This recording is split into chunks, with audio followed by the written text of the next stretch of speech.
Idi Amin, the individual recognized in history, was born in Uganda during the mid-1920s, though the precise year is unclear. Some sources, including a report from Amin's son, Hussein, indicate that he might have been born as late as 1928. However, it is generally believed that his birth occurred around 1923 or 1924. His place of birth is also disputed, but the suggestion that he was born in the capital of the country, Kampala, is probably spurious, and Amin was more likely born at Koboko in the Muslim-dominated northwestern part of the country, near the border of what is now South Sudan. His father's background is similarly unclear. Andreas Niabire was a member of the Kakwa people, according to some accounts, and he converted to Islam from Roman Catholicism in the early 20th century, and then changed his name to Amin Dada. However, other sources suggest he was ethnic Nubian, and that he may have been raised as a Muslim. If so, his family probably came from Sudan originally, and had been among Sudanese communities, which had been brought south by Emin Pasha, a late 19th century governor of the Ottoman province of Equatoria, who had ventured as far south as Uganda in the 1880s. Amin's mother was Assa Ate, whose descent is also disputed. She may have been an ethnic Kakwa or Lubara, different peoples living in what is now northern Uganda. What little we know of Idi's childhood indicates that his father abandoned him and his mother when he was young, and he was raised by her alone. He attended an Islamic school at Bombo in the early 1940s while the Second World War was raging to the north and east in Italian East Africa and the Maghreb. Any assessment of Amin's life must start by exploring the history of Uganda under colonial rule. Like many other parts of sub-Saharan Africa, Uganda was a country which had been contrived more from the imaginations of its colonial rulers than one which had an ethnic or religious coherence to it. The region which the country covers today was inhabited by different peoples in the pre-colonial period, the largest being the Bugandans, who ruled a large swathe of the country in the south of modern-day Uganda, including the region around the capital of Kampala. However, the area also contained many Nilotic peoples in the north and east, such as the Kakwa and Lubara, and in the northwest there was a substantial Sudanese population. Pockets of Kuliak people also inhabit the regions which today lie along the border between eastern Uganda and western Kenya. And to compound matters, the people of the country were also divided along religious lines, with a large Muslim population in the north where Islam had spread south from Egypt and Sudan, while elsewhere, others followed the Ugandan native religions. A great many had also accepted faiths such as Roman Catholicism or Protestantism. This was the patchwork of competing ethnicities and religions out of which modern-day Uganda emerged. The Kingdom of Buganda covered much of the country when the British began to encroach here in the late 19th century. The Ugandan Protectorate was established in 1894 as part of the ambitions of some British imperialists in Africa to obtain control of a continuous stretch of territory on the continent, running from Cairo in Egypt to Cape Town in South Africa. Under British rule, some of the internal divisions of the country were exacerbated when the colonial regime favored elements amongst the Bugandans which had adopted Protestantism and used them as a proxy to govern the country and overrule the Muslim elements in the north. Colonial rule was exploitative, but also brought benefits in the shape of the beginnings of a modern infrastructure and economy, notably in the production of cash crops such as sugar and cotton, whilst literacy levels also increased considerably in the first half of the 20th century. Another important development was the creation of a Ugandan military under the British, when the colonial regime began training and arming native Ugandans in the early 20th century, a process which accelerated prior to and during the First World War as a means of striking at Germany's colonial possessions in East Africa. One of these native units was the King's African Rifles, through service in which Amin would emerge as a force in Uganda in the 1960s. In 1946, when he was probably about 22 or 23 years of age, Idi Amin enlisted in the King's African Rifles, or the KAR, in Uganda. Later claims that he had joined the British Army during the Second World War and had fought on the Burma front against the Japanese were fabrications largely created by Amin himself. He rose quickly in the KAR. He was popular among the British officers and made a strong impression with his athletic abilities and his work as a soldier. Accordingly, he was promoted as quickly as was possible for an individual of African descent at the time within the ranks of the KAR. And by the late 1940s, he was stationed in neighboring Kenya, where there had been greater agitation against British colonial rule than in his native Uganda. As a result, Amin was here in 1952 when the Kenya Land and Freedom Army, also known as the Mau Mau, began a revolt against British rule, which would drag on for the remainder of the 1950s. Amin served with distinction during this campaign in Kenya, though he would later try to downplay his involvement in a war which was designed to defend British imperial rule. He was promoted too, first to the rank of corporal in 1952 and sergeant the year after.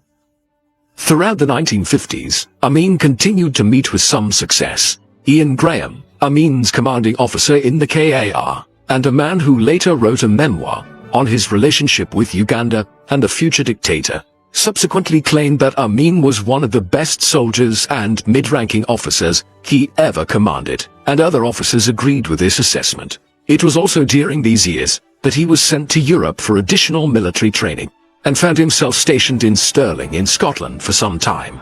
This was the beginning of an affinity for the country, which, as we will see, led to Amin toying with the notion that he could become King of Scotland in later years. Having returned to Africa, he was given the title of Effendi, or Afande in Swahili, in the KAR in 1959. This made him a Class II warrant officer, and was the highest rank which an African could rise to within the British Armed Forces in East Africa. But there were also indications of the trouble which lay ahead with Amin. In late 1961 and early 1962, the KAR were called on to intervene in widespread cattle raiding, which was occurring on the border between Uganda and Kenya. During this, Amin commanded his platoon to massacre scores of villagers. He only escaped being court-martialed for this civilian atrocity, because Uganda was on the brink of gaining independence from Britain, and the colonial governor, Sir Frederick Crawford, did not want a scandal emerging surrounding one of only two native Ugandans who were commissioned officers in the colonial army there. As Amin was rising within the ranks of the colonial British Army, great change was sweeping across Africa. In 1941, the Western Allies had agreed to the Atlantic Charter following pressure from the USA, which stated that there would be greater independence granted to the colonies of the European powers in the aftermath of the Second World War. This, combined with an inability to preserve their empires following the war, ensured that a great many nations in Africa would attain independence in the middle of the 20th century. In 1945, the vast majority of the continent was held either by France in the north and northwest, or by Britain in the south and east of the continent. In the central regions, Belgium had a huge territory in the Congo, while Portugal had two large blocks around Mozambique and Angola, whereas Italy had held most of the Horn of Africa and Libya.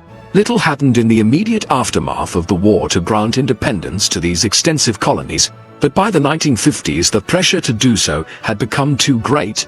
As a result, in 1956, Morocco and Tunisia gained independence from France, and the process accelerated quickly thereafter.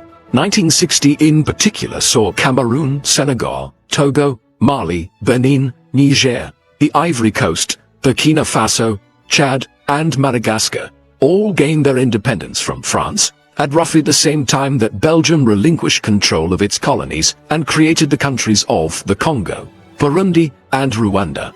Britain had relinquished control of Ghana in 1957 and followed with Nigeria in 1961. The process of decolonization in East Africa occurred a few years later than in parts of Northwest Africa. The manner in which it came about in Uganda and adjoining regions also differed considerably from other countries further to the northwest. In many of these other countries, political groups had emerged of pro-independence indigenous peoples who had often been educated in London or Paris, and then returned to their homelands determined to achieve self-rule. In Uganda there were some calls for independence, but little by way of a coherent political movement or political parties to speak of by the late 1950s. Accordingly, there was not a mature political environment into which power could devolve when independence was finally declared on the 9th of October 1962, and the Republic of Uganda came into existence. Nevertheless, three major political parties quickly emerged: the Democratic Party, representing the Catholic population; the Ugandan People's Congress, largely representing the Nilotic people of the north of the country; and the Kabaka Yeka, a Bugandan nationalist party. In its first post-independence elections in 1962, the People's Congress and Kabaka Yeka united to exclude the Democratic Party from power, and Milton Obote, the UPC leader, became Uganda's first prime minister. Obote would dominate Ugandan politics during the 1960s thereafter, but his period in office was dogged by many of the same problems which had affected other African nations in the post-independence period, namely the problem of uniting a country which was an artificial construct of the British and had many different ethnic peoples and religions within it. As such, the mid-1960s saw a battle between some who wished for a decentralized federal state, where the Bugandans and the Nilotic people and other groups would largely govern themselves in their own provinces, and those who wished for a powerful centralized Ugandan state, governed from the capital of Kampala. This conflict climaxed in February 1966, when Obote suspended the constitution and assumed extensive powers which amounted to little more than a dictatorship. But this was not exactly an uncommon occurrence in post-independence Africa. All across the continent, strong men were seizing power in the 1960s, with vicious dictators such as Joseph Mobutu in the Congo, Jean Bokassa in the Central African Republic, Francisco Macias Nguema in Equatorial Guinea, and Abubakar Songule Lamizana in what was then the Republic of Upper Volta, but which we know today as Burkina Faso. Thus, Uganda was following this depressing trend when Obote seized power in 1966. For Amin, Obote's consolidation of his hold on the country was beneficial. Already in the early years of independence, he had continued to rise within the Ugandan armed forces. He was made a captain at independence in 1962, then a major in 1963, and deputy commander of the Ugandan military in 1964. Finally, in 1965, when he was still only 40, Amin was made one of the commanders of the army. In 1970, he reached the peak of the Ugandan military and was made overall commander of the armed forces of Uganda. Much of this meteoric ascent throughout the 1960s was secured on the back of his complicity in Obote's corrupt dealings in Uganda.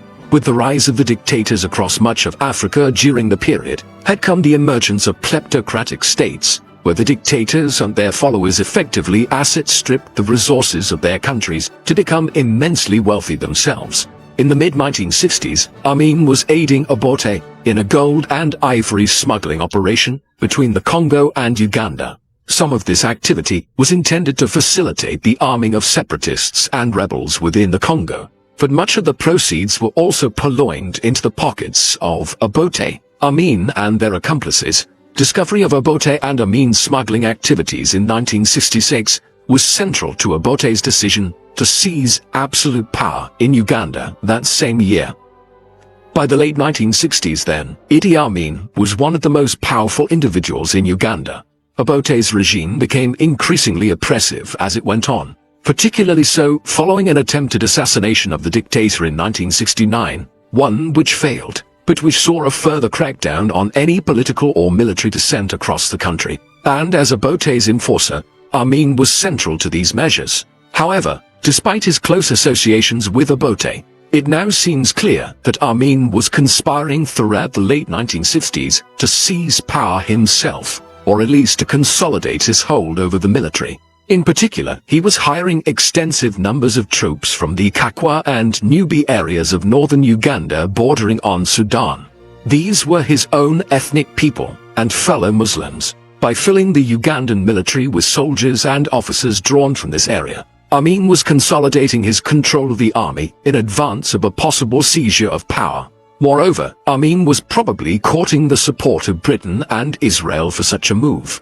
Britain continued to have considerable influence in East Africa and was concerned in the context of the Cold War with what it perceived to be the socialist policies being pursued by Obote, while Israel had been involved in Uganda during the 1960s and was anxious to use Uganda and adjoining regions as a means of drawing the attention of its northern neighbors, Sudan and Egypt, away from Israel's ongoing occupation of the Sinai Peninsula. Eventually, Amin's machinations came to a head in the early 1970s. In October 1970, Obote, who was by now suspicious of Amin's intentions, removed the general from overall command of the Ugandan military and appointed himself to the role. He then set about preparing charges of financial misconduct against Amin, but he moved too slowly, which proved to be a fatal error. In the interim, Amin had learned of Obote's intentions and moved aggressively against the president. On the 25th of January 1971, while Obote was absent at a meeting of the Commonwealth nations in Singapore, Amin launched a military coup. The capital of Kampala was quickly secured, as were some of the main communication outlets such as the radio stations. Consequently, Amin was able to inform the nation that he was seizing power from the corrupt Obote before the president several thousand kilometers away could even react. Amin presented himself as the restorer of the constitution. He would, he claimed, hold office for just a few weeks or months during the transition back to a democratically elected government. Obote would head back to Africa, to neighboring Tanzania, where he spent the 1970s in exile. Amin would hold power for 8 years in one of Africa's most brutal dictatorships. Amin quickly consolidated his control of Uganda in the weeks following the almost bloodless coup of January 1971. On the 2nd of February, he declared himself to be the new president of Uganda, as well as reappointing himself as overall commander of the Ugandan armed forces. The new regime speedily morphed into a military dictatorship, with any pretense of honoring the legal system and old constitution being quite ephemeral. Military tribunals broadly replaced the court system, and Amin's followers within the army were appointed to a range of senior political offices and civil jurisdictions, positions which they generally had no training for. Amin would henceforth rule by decree, and he renamed the government headquarters in Kampala as the command post. And then, in order to consolidate his hold on both the military and civilian government, extensive purges of both were undertaken, with thousands of individuals removed from their positions and replaced by committed adherents of Amin at his military government. And these individuals were often not simply stripped of their positions, but killed by the regime. In the beginnings of the massive bloodletting, which characterized the Amin regime in Uganda throughout the 1970s. Amin's seizure of power did not go completely unopposed. As we have seen, Milton Obote had sought refuge in Tanzania in 1971, Uganda's larger and more affluent neighbor to the south. Here, the Tanzanian president, Julius Nyerere, offered support to Obote and withheld official recognition of Amin's regime in Uganda. Moreover, in the weeks and months that followed, as many as 20,000 Ugandans fled south into Tanzania to find political asylum here. Those were soon conspiring on how to remove Amin from power and forming into bands of militarily trained guerrilla fighters. These forces included a young Yoweri Museveni, who would play a major role in Uganda's subsequent politics. Finally, in September 1972, elements amongst these Ugandan exiles moved into action. A strike force of some 1,500 fighters crossed over the northern border into Uganda with the goal of initiating a coup, similar to Amin's the previous year. Entebbe Airport outside Kampala would be seized. Then the capital would be secured, along with the main radio stations, so that news of the coup could be broadcast to the nation. These plans, however, never came to fruition. The invasion was a fiasco, and was quickly suppressed by Amin, who had advanced knowledge of it. Hundreds of the invaders were killed, and it was over within days. But it is a significant indicator of the role which Tanzania would play in future events. In its early years, Amin's regime was greeted with open arms by the international community. The British and the Israelis had supported the coup in 1971, and moved quickly to recognize Amin's regime as soon as he seized power, believing that the former KAR officer would be easier to deal with than Obote had been. and Amin was more than happy to encourage their delusions, presenting himself at this early stage as a reconciler of Uganda's political, ethnic and religious problems, someone who would unite the varying religious groupings and ethnic peoples of the country. Thus, in July 1971, Amin was welcomed on state visits to both Britain and Israel. In Britain, he met the Prime Minister, Edward Heath, and even had lunch at Buckingham Palace. He also took the opportunity offered by the state visit to return to Scotland, where he had trained in the 1950s. Amin had a special fondness for the country, and he would go on to give several of his sons Scottish names, and even dressed a regiment of the Ugandan army in Scottish kilts. As we will see, a few years later, in the mid-1970s, he even entertained a bizarre alliance with a Scottish paramilitary organization, which resulted in him offering to become King of Scotland. In both London and Tel Aviv, Amin requested additional weapons in order to take the fight to Tanzania, but both governments declined. Curiously, neither the government in Britain nor in Israel seemed to have gained the measure of the individual they were actually dealing with when Amin visited their respective capitals in the summer of 1971, but they soon came to have suspicions about his true nature, and this quickly gave way to regret. In July 1971, while Amin was dining at Buckingham Palace and reacquainting himself with Scotland, back in Uganda, two Americans, a journalist by the name of Nicholas Stroh, and a sociology lecturer called Robert Seidel, who were investigating some of the early political killings associated with Amin's regime, went to Mbarara Army Barracks. They had been warned not to go there, but ignored these warnings, a decision that would prove fatal. Both men were murdered at the barracks. The American reaction was swift, and an investigation to which an American legal official named David Jeffries Jones was attached was launched. Jones quickly determined that the pair had been murdered by Amin's men, but he fled the country in fear of his own life before the investigation could be concluded. The killing of Stroh and Seidel was the first serious indication that Amin would not be the reliant strongman the West believed he might be in Uganda.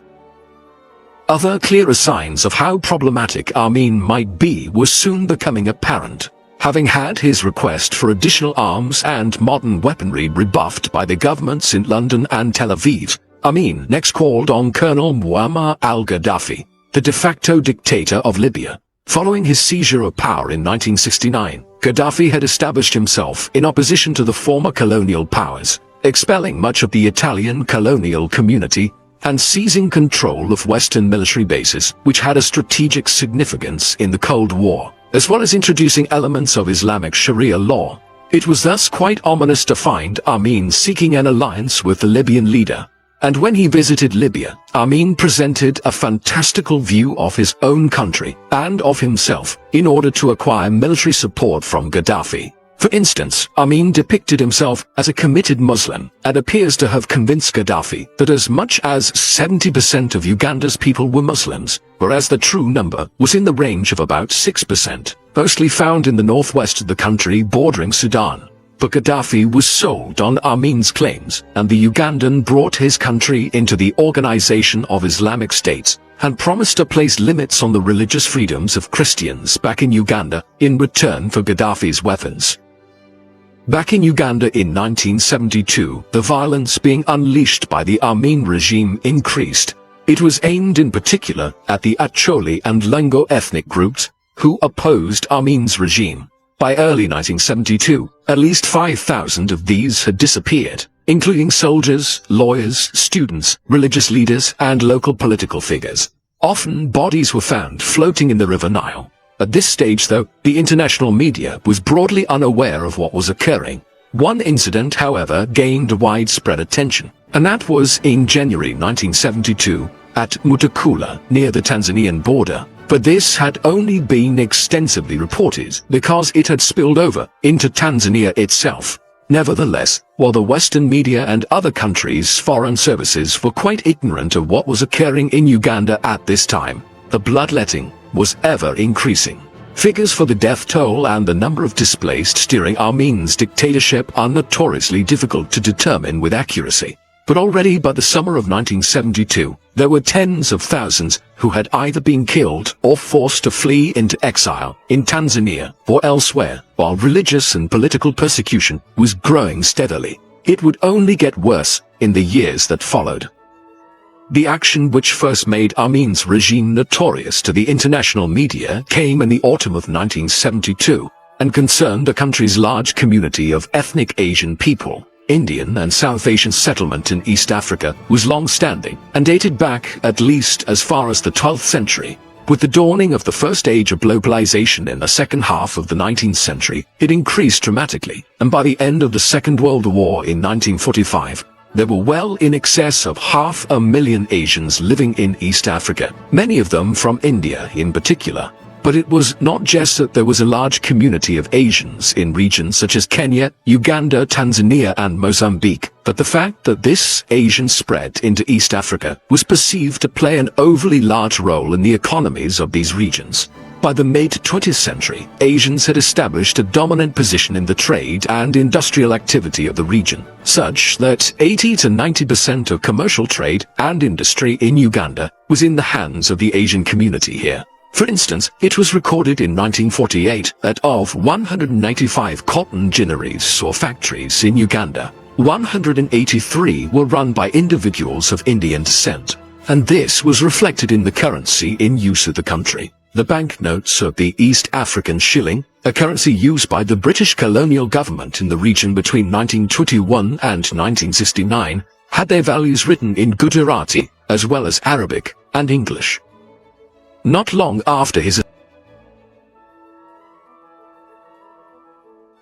ascent to power, Amin determined to try to remove much of the Asian population from the country, and to try to wrest control of commercial activity and industry in Uganda out of their hands, and place it in those of ethnic Ugandans. Consequently, on the 4th of August 1972, he announced that those of Asian descent within Uganda who did not have full Ugandan citizenship would have to leave the country within 90 days.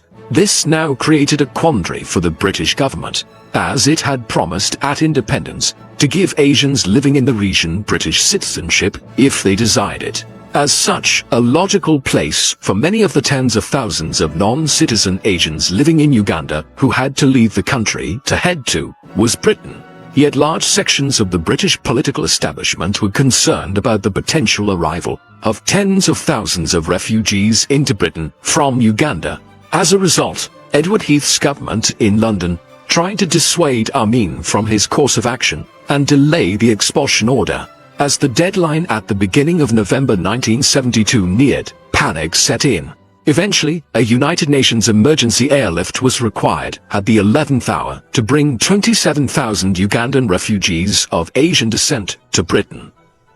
Amin's motives for the expulsion order were clear to see before the tens of thousands of people were forced out of the country. On their way to the airports and borders, those who were forcibly exiled were generally robbed of everything of value which they had. Those who objected within the country to this, such as the Chief Justice Benedicto Kiwanuka, suffered a harsh fate. Kiwanuka was an important figure in the transition to independence within Uganda. He had briefly served in the early 1960s as a technocratic Prime Minister of Uganda, following the granting of the right of self-governance to the country, and before the elections which had brought Obote to power. He had been imprisoned by Obote's government in 1969, but was released by Amin when he seized power in 1971. Originally, he tried to work with the new regime, and was made Chief Justice of the country. But his criticism of Amin over the treatment of the Asian community and other issues saw him arrested in September 1972. He was executed on the 22nd of September by Amin's forces at Makindye military prison. The manner of his execution is indicative of Amin's brutality. Kiwanuka's ears, nose and lips were severed before he was castrated, disemboweled and set on fire. Another very significant aspect of the expulsion of the Asian community in 1972 was seen in the months and years that followed with the collapse of the Ugandan economy. The 50,000 to 60,000 Asian Ugandans who had been forced out of the country had controlled an extensive amount of the country's trade and industry. These businesses were now handed over to Amin's followers within the military. However, these were usually individuals who had no idea how to run the companies which they were given, and often lacked the basic literacy and numeracy needed to conduct trade. Farm machinery which was used for crop production eventually broke down and could not be fixed. Cotton gins which jammed or stopped working never re-entered use. And perhaps the most ironic sign of the total mismanagement of the economy was seen in the collapse of cement factories at Tororo and Fort Portal. As a result, the Ugandan economy went into a tailspin in the mid-1970s. Shortages of all kinds of goods which had been either produced or imported by these businesses followed, and with it, prices increased. Inflation grew steadily, and by 1975 and 1976, the Ugandan economy was effectively collapsing under Amin's rule.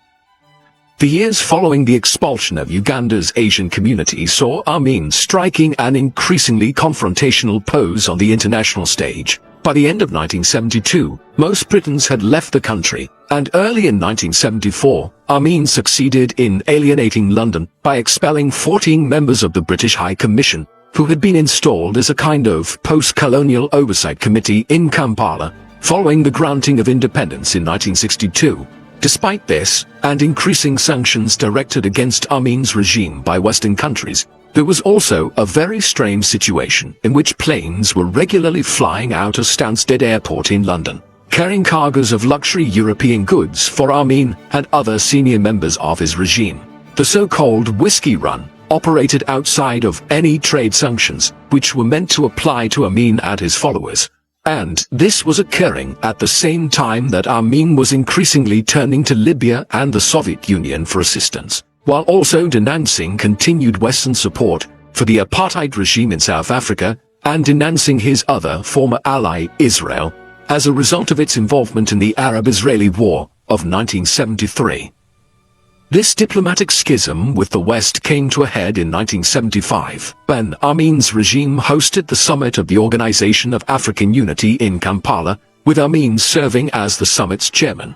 Here he essentially press-ganged several Britons into carrying him into a reception at the summit, while he publicly embarrassed the British Foreign Secretary James Callaghan, who had come to the summit specifically to intercede with Amin to release the British author Dennis Hills, who in a recent book called The White Pumpkin had referred to Amin as a village tyrant. Callaghan left believing all hope of cooperation with Amin was over, but Hills, who had been sentenced to death prior to Callaghan's intervention, was spared by the Ugandan government. Meanwhile, Amin continued to tie himself ever closer to the Soviet Union. By the end of 1975, the regime had received tens of millions of dollars in economic aid and military assistance from Moscow, while Amin had also dispatched several thousand Ugandan troops to Eastern Europe to receive modern military training.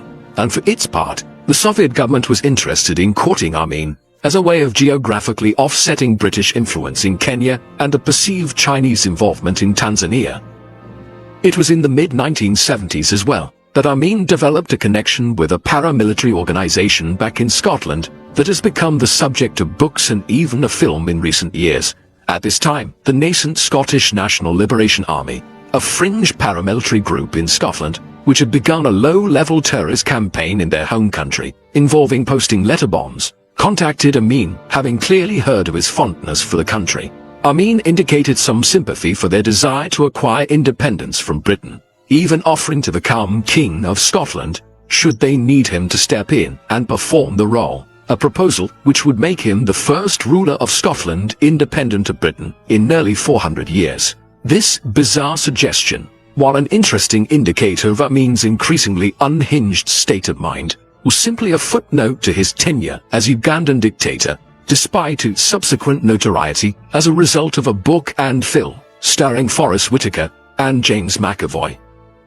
As all of this was happening on the international stage in the mid-1970s, the regime continued its brutal ways at home. Amin and his followers were openly favoring some religious and ethnic groups within Uganda and persecuting others. The dictator's own ethnic groups, the Ikakwas and Nubis of the northern regions, were favored, while the Bagandans, the predominant ethnic group in the south near Lake Victoria and around Kampala, were also courted. Similarly, the small Muslim minority was shown great preference as they shared a religion with Amin. By the second half of the 1970s, for example, Muslims occupied over 80% of the top positions within the military and government, despite making up just about 6% of the population. However, the state continued to effectively persecute some of the other religious groups and ethnic groups, most notably the Acholi and Lungli of the northeastern and eastern parts of the country. Throughout the mid-1970s, tens of thousands of people from these groupings continued to be killed, demoted, attacked, imprisoned, or displaced from their lands and homes. And to achieve this level of oppression, Amin continued to expand the already sizable Ugandan army, making it effectively into a military aristocracy of his supporters who ruled the country. Amin was facilitated in this oppression through the work of the State Research Bureau, a secret police organization which had been set up shortly after he seized power. Its work, though, is largely associated with Robert or Bob Astles from the mid-1970s onwards. Astles was a legacy from the colonial era, a British soldier and official who had fought in the Second World War and then entered service in Africa. He eventually ended up in Uganda in 1949, and after spending the next 13 years there, he decided to remain after independence and worked for Obote's government. Although he was briefly imprisoned following Amin's seizure of power in 1971, he eventually wormed his way into the dictator's good graces and was appointed as head of the State Research Bureau in the mid-1970s. Under Astles, the Bureau was charged with uncovering plots against Amin and the regime, and was responsible for the disappearance of thousands of individuals who were suspected of various crimes. It was not an uncommon sight in the streets of Kampala and other Ugandan cities throughout these years to see individuals forced into the trunks of cars and driven off, often never to be seen again.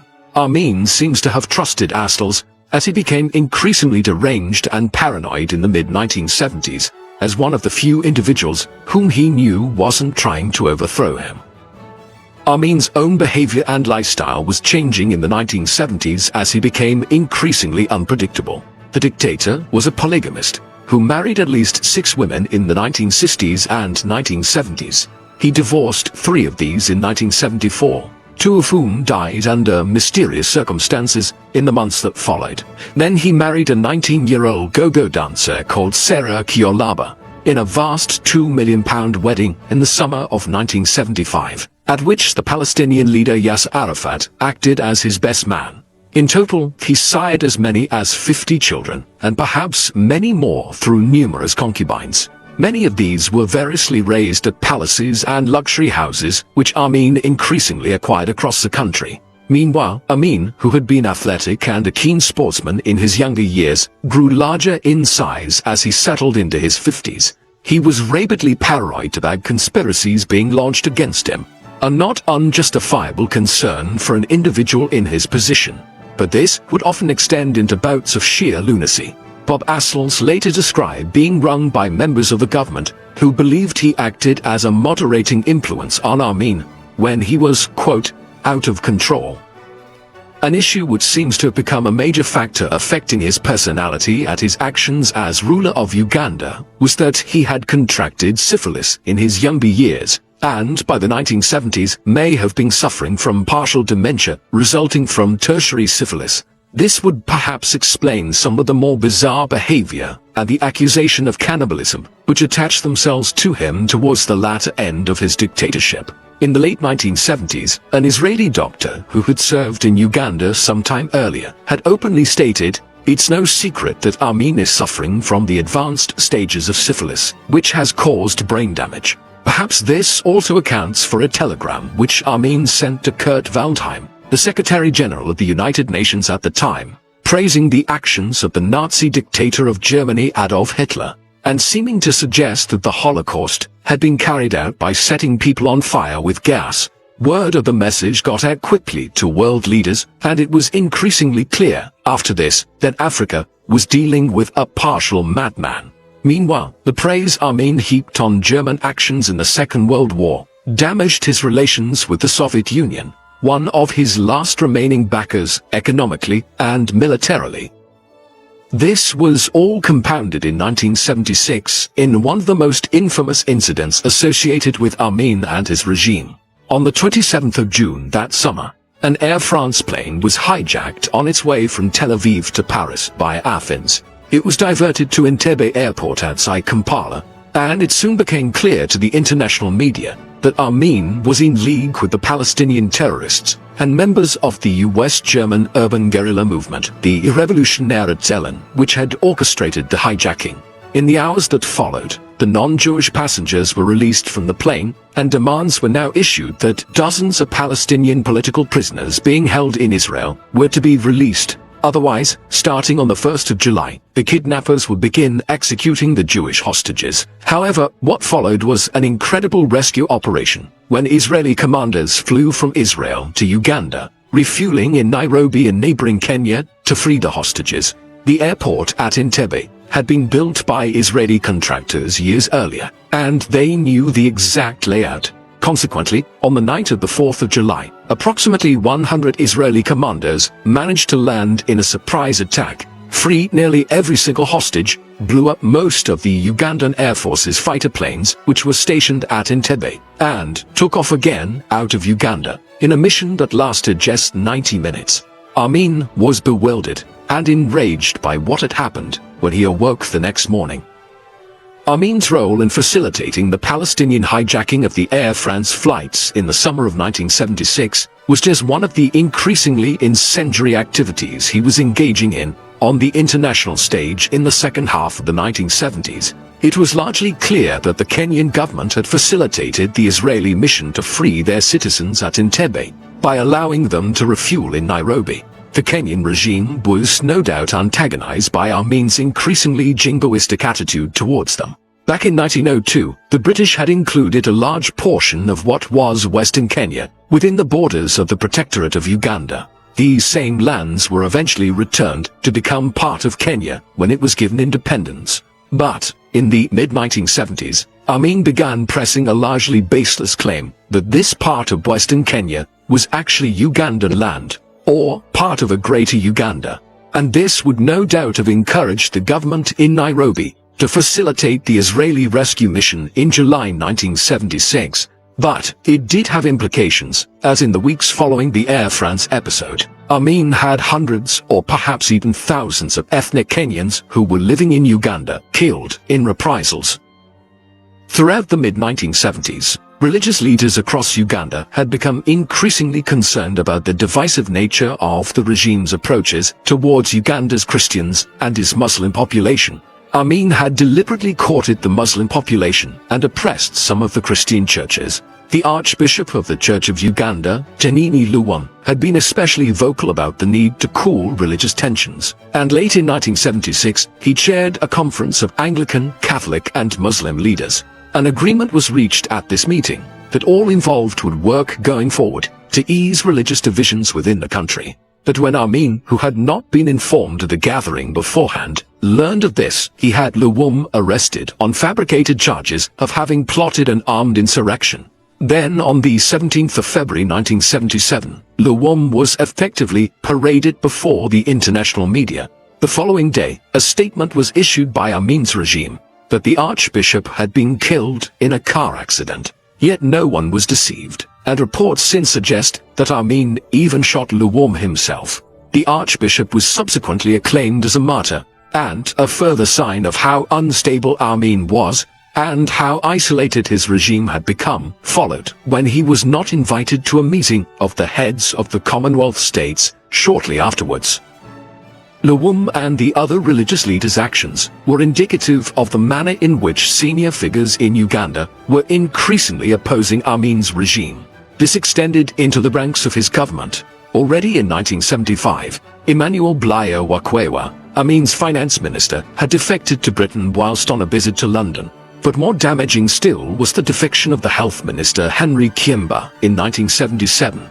Kiemba quickly authored an account of the Amin regime from the inside, and published it as A State of Blood, a blistering indictment of Amin's brutality and bloodletting. However, while the international community's disdain for Amin and his regime severely hampered Amin's ability to govern Uganda, it would not remove him from power. As long as Amin retained a tight control over the military and government within the country itself, he was secure in his position.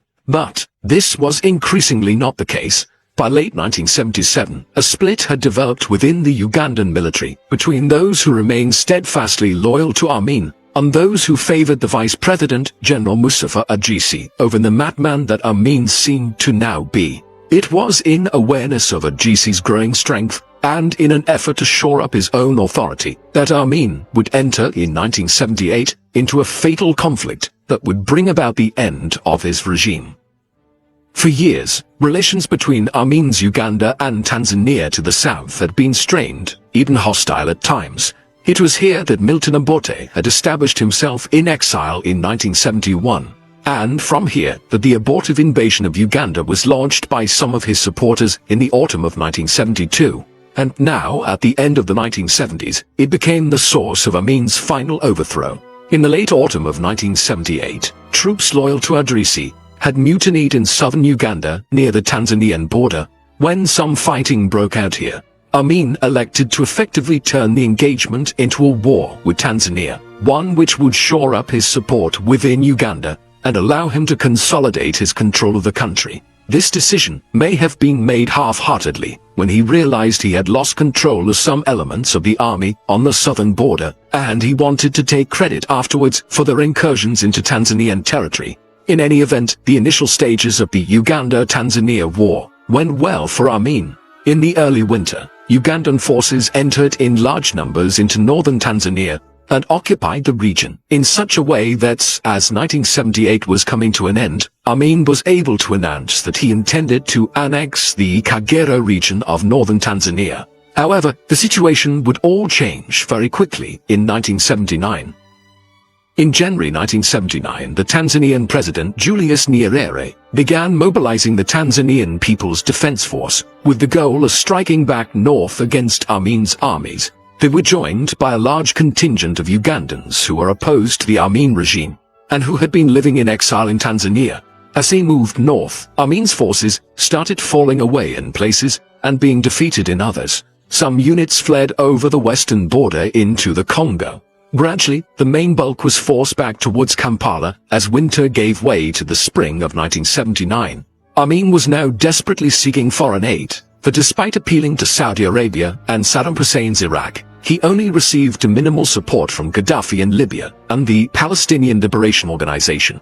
The decisive engagement of the war finally occurred at the Battle of Lukaya, southwest of Kampala, on the 10th and 11th of March. Here, a force of 2,000 Ugandan troops and 1,000 Libyans, supported by 18 tanks, were overrun by a joint Tanzanian and Ugandan exile army, one which had little tank support, but far superior infantry numbers. In the hours that followed the defeat, and as news of it arrived in Kampala, many urged Amin to accept the situation and step down as leader of Uganda. In Kampala, Amin remained defiant to the end. Even as Tanzanian and Ugandan exile troops closed in on Entebbe Airport on the shores of Lake Victoria to the southwest of the capital, he refused to back down and even fired his military chief of staff, Yusuf Gowon. However, with dwindling numbers of supporters and a belligerence closing on the capital itself, he did eventually flee from Kampala by helicopter on the 11th of April 1979. The date which is generally seen as marking the end of the Idi Amin regime in Uganda. Yet in the months that followed, peace did not immediately return to Uganda.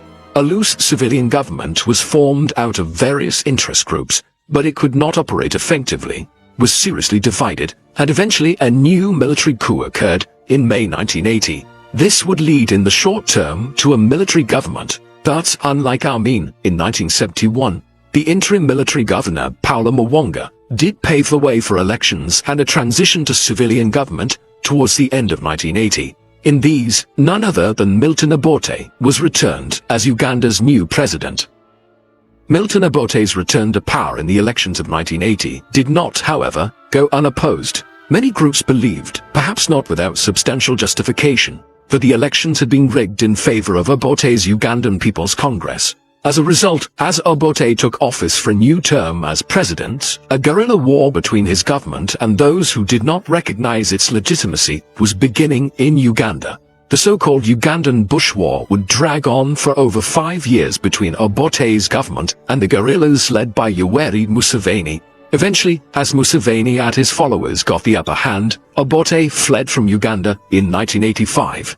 Then, in January 1986, the guerrilla fighters entered Kampala, and Museveni, who had first fled to Tanzania back in 1971 as a young man in his 20s, became the new president of Uganda. The coming of Museveni and his national resistance movement to power in Kampala was not a new dawn for Uganda. Museveni has never left office and is one of the world's longest-serving heads of state, having recently been re-elected in January 2021. And Ugandan politics has been dogged ever since by human rights abuses and persecution of minorities. The Ugandan Bush War, though, was played out in the 1980s and would not involve Idi Amin. The bloodshed he was responsible for was largely confined to the 1970s. It is difficult to get an accurate idea of exactly how many deaths Amin's regime was actually responsible for, the result of Uganda having an ill-defined population level at the time, making it difficult to assess the number of deaths from censuses and other statistical data, and also the fact that, by their very nature, the killings and disappearances which claimed the lives of tens of thousands of people were not recorded officially. In addition, it is often difficult to decide what to count. Many thousands died in Uganda, for instance, during these years, not as a result of a government directive, but indirectly as a result of Amin's creation of a military state, in which senior members of the army could murder people with impunity. Equally, the mishandling of the economy added to the death toll, but again, in indirect ways. However, these limitations aside, it is generally accepted today, based on claims made by Amnesty International, that Amin's regime killed at least 300,000 people between 1971 and 1979, though some evidence from census records suggests a population decline of somewhere between 420,000 and 800,000. While a precise figure may not be possible, what is undoubted is that Amin's regime created immense hardship for the people of Uganda throughout the 1970s, and it was one of the most brutal dictatorships the continent saw during the period. Following the flight from Kampala, Amin did not immediately leave Uganda. For a few weeks, he was at large in the east of the country and even attempted to set up an opposition government with its capital in the city of Jinja on Lake Victoria. He quickly faced up to the reality, though, and left the country entirely, heading first to Libya, where his old ally Gaddafi gave him temporary refuge. However, in 1980, he headed further east and settled in Jeddah, in Saudi Arabia, where he was given official sanctuary by the government. Shortly after his arrival there, he gave his first post-war interview, in which he defended his reign as ruler of Uganda, and claimed that many in his homeland wished for him to be restored to power. Despite such assertions, Amin would never return to power, or play a further major role in political life, though he attempted to return to Uganda in 1989, when he flew to Zaire, where a major war had broken out with implications for several neighboring countries including Uganda. Here, Amin had hoped to use the disorder as a means of building up a support base for his return to Uganda, which had been plunged into fresh disorder itself in the late 1980s. It was an aborted mission, and within months Amin was back in Saudi Arabia, where a reluctant Saudi government had been coerced by the United States and others into accepting Amin back again. Amin lived out the remainder of his life in Saudi Arabia without trying to intervene again in Uganda. He was also firmly warned not to give television interviews or speak to the press, and he stayed relatively close to his villa in Jeddah. His later years involved a cycle of sports events, gym sessions, and massage parlors, while he was often seen taking his Range Rover or Chevrolet Caprice out for shopping trips and visits to the airport, where Amin regularly had to clear parcels of goods from Uganda through customs. The airplanes full of luxury goods on the whiskey runs from Stansted Airport to Kampala in the 1970s had been succeeded by parcels of cassava and other East African foods, arriving into Jeddah in the 1990s. Curiously, there were only limited calls for Amin to be tried in any international court for his war crimes during these years. Finally, in the summer of 2003, when he was either 80 years of age or very near it, his family reported that the former dictator was in a coma in a Jeddah hospital brought about by kidney failure. The request by his family for him to be allowed to return to Uganda to die met with the response that he would be prosecuted if he set foot in Uganda. Thus it was that when Amin's life support was switched off on the 16th of August 2003, he died in Jeddah and was buried in a largely nondescript grave in the Saudi Arabian capital. There is no doubting that Idi Amin was a brutal dictator. His regime introduced extensive political oppression right from its very inception, and exacerbated religious and ethnic divisions within Uganda as a way of dividing its people and ruling over them, rather than trying to unite the various groupings of Ugandan society together to make a strong Uganda in the post-independence period, headed by an increasingly unstable individual, one who was possibly suffering from a type of syphilis-induced dementia, and who had always been an immoral, excessively violent individual. The regime oppressed large sections of its people throughout the 1970s. It is unclear exactly how many deaths the regime was directly responsible for, but a cautious estimate would suggest at least 300,000 people, while abject mishandling of the economy further impoverished millions more. Then, as his administration grew increasingly unpopular, even amongst the groupings Amin had tried to explicitly cultivate as his allies, the dictator turned to trying to initiate regional wars with Uganda's neighbors in order to shore up his support back home. This policy backfired though, and war with Tanzania in 1978 quickly led to Amin being deposed and exiled the following year, bringing to an end the 8-year reign of one of Africa's more brutal dictators. Yet Amin's ascent to power, and the manner in which it occurred, also serves as a striking reminder of the failures of the decolonization of Africa in the 1950s and 1960s. Amin was trained by the British and rose to power within the King's African Rifles. While he was responsible for a major atrocity of civilians in Uganda on the eve of the country's independence, it was decided to forego court-martialing him and brush the event under the carpet, because it was not deemed politically shrewd to prosecute him at the time. His regime could perhaps have been avoided if he had been. Later, the British and Israeli governments supported him in seizing power from Milton Obote in 1971, owing to their own geopolitical interests. Narrow self-serving concerns, such as these, saw countries on both sides of the Cold War facilitating the rise and maintenance of dictators like Amin and Joseph Mobutu in the neighboring Congo or Zaire through the post-independent period in Africa. And yet, those who facilitated Amin's rise in 1971 cannot have known what would ensue. Between 1971 and 1979, an increasingly unhinged dictator and his followers were responsible for killing hundreds of thousands of Ugandans, displacing many more, and destabilizing the entire East African region. The pity of it all is that having fallen from power in 1979, Amin was able to live freely in exile and was never indicted in an international court. What do you think of Idi Amin? Was he perhaps the most vicious of the continent's dictators in the age of oppressive regimes, which followed independence in the 1960s and 1970s? Please let us know in the comment section. And in the meantime, thank you very much for watching.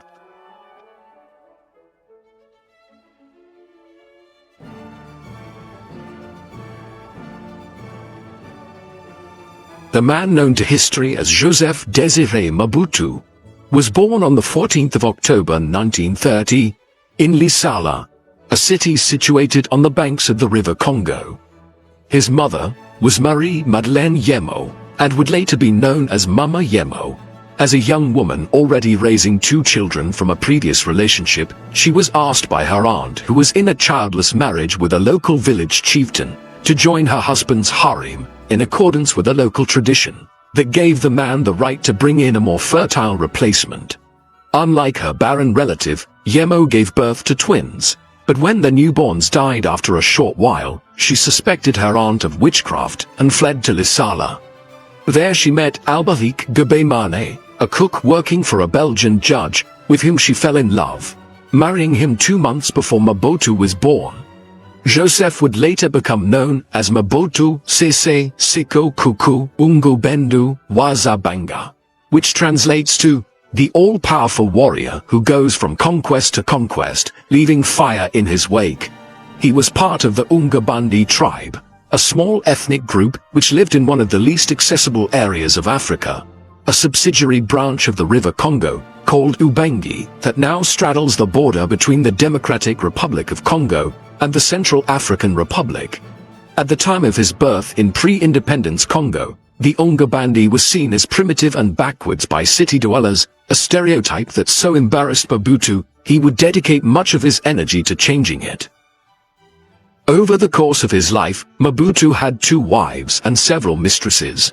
In 1955, as an officer in the colonial force publique, he married his first wife, Marie Antoinette Gabia Tibwa Gogbe Yetene, who bore him 9 children before her death from heart failure in 1977.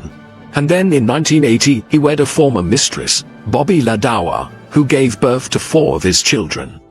During these marriages, Mobutu was unfaithful, complicating his marriage by taking his wife's identical twin sister, Kosia Ladawa, as a lover, and fathering 3 children with her. This was such an open secret that during his public appearances, many Congolese couldn't tell whether it was Bobby or Kosia on his arm, giving rise to the belief that the polygamous arrangement was a good luck charm designed to ward off his first wife's angry spirit.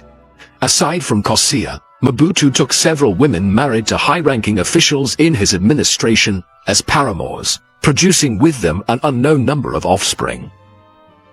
In appearance, Joseph Mobutu was a tall man, who barked orders with a distinctive gravelly voice, and on rare occasions when he appeared in public, he was always seen wearing his signature leopard skin hat and Buddy Holly glasses, and wielding an intricately carved cane.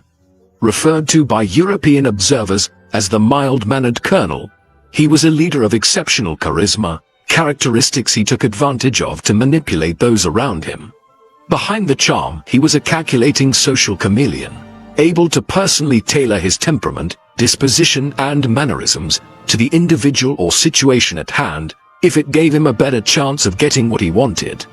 Like a trained actor, he could be furious one moment, and then several minutes later change completely, if he thought it was the right thing to do.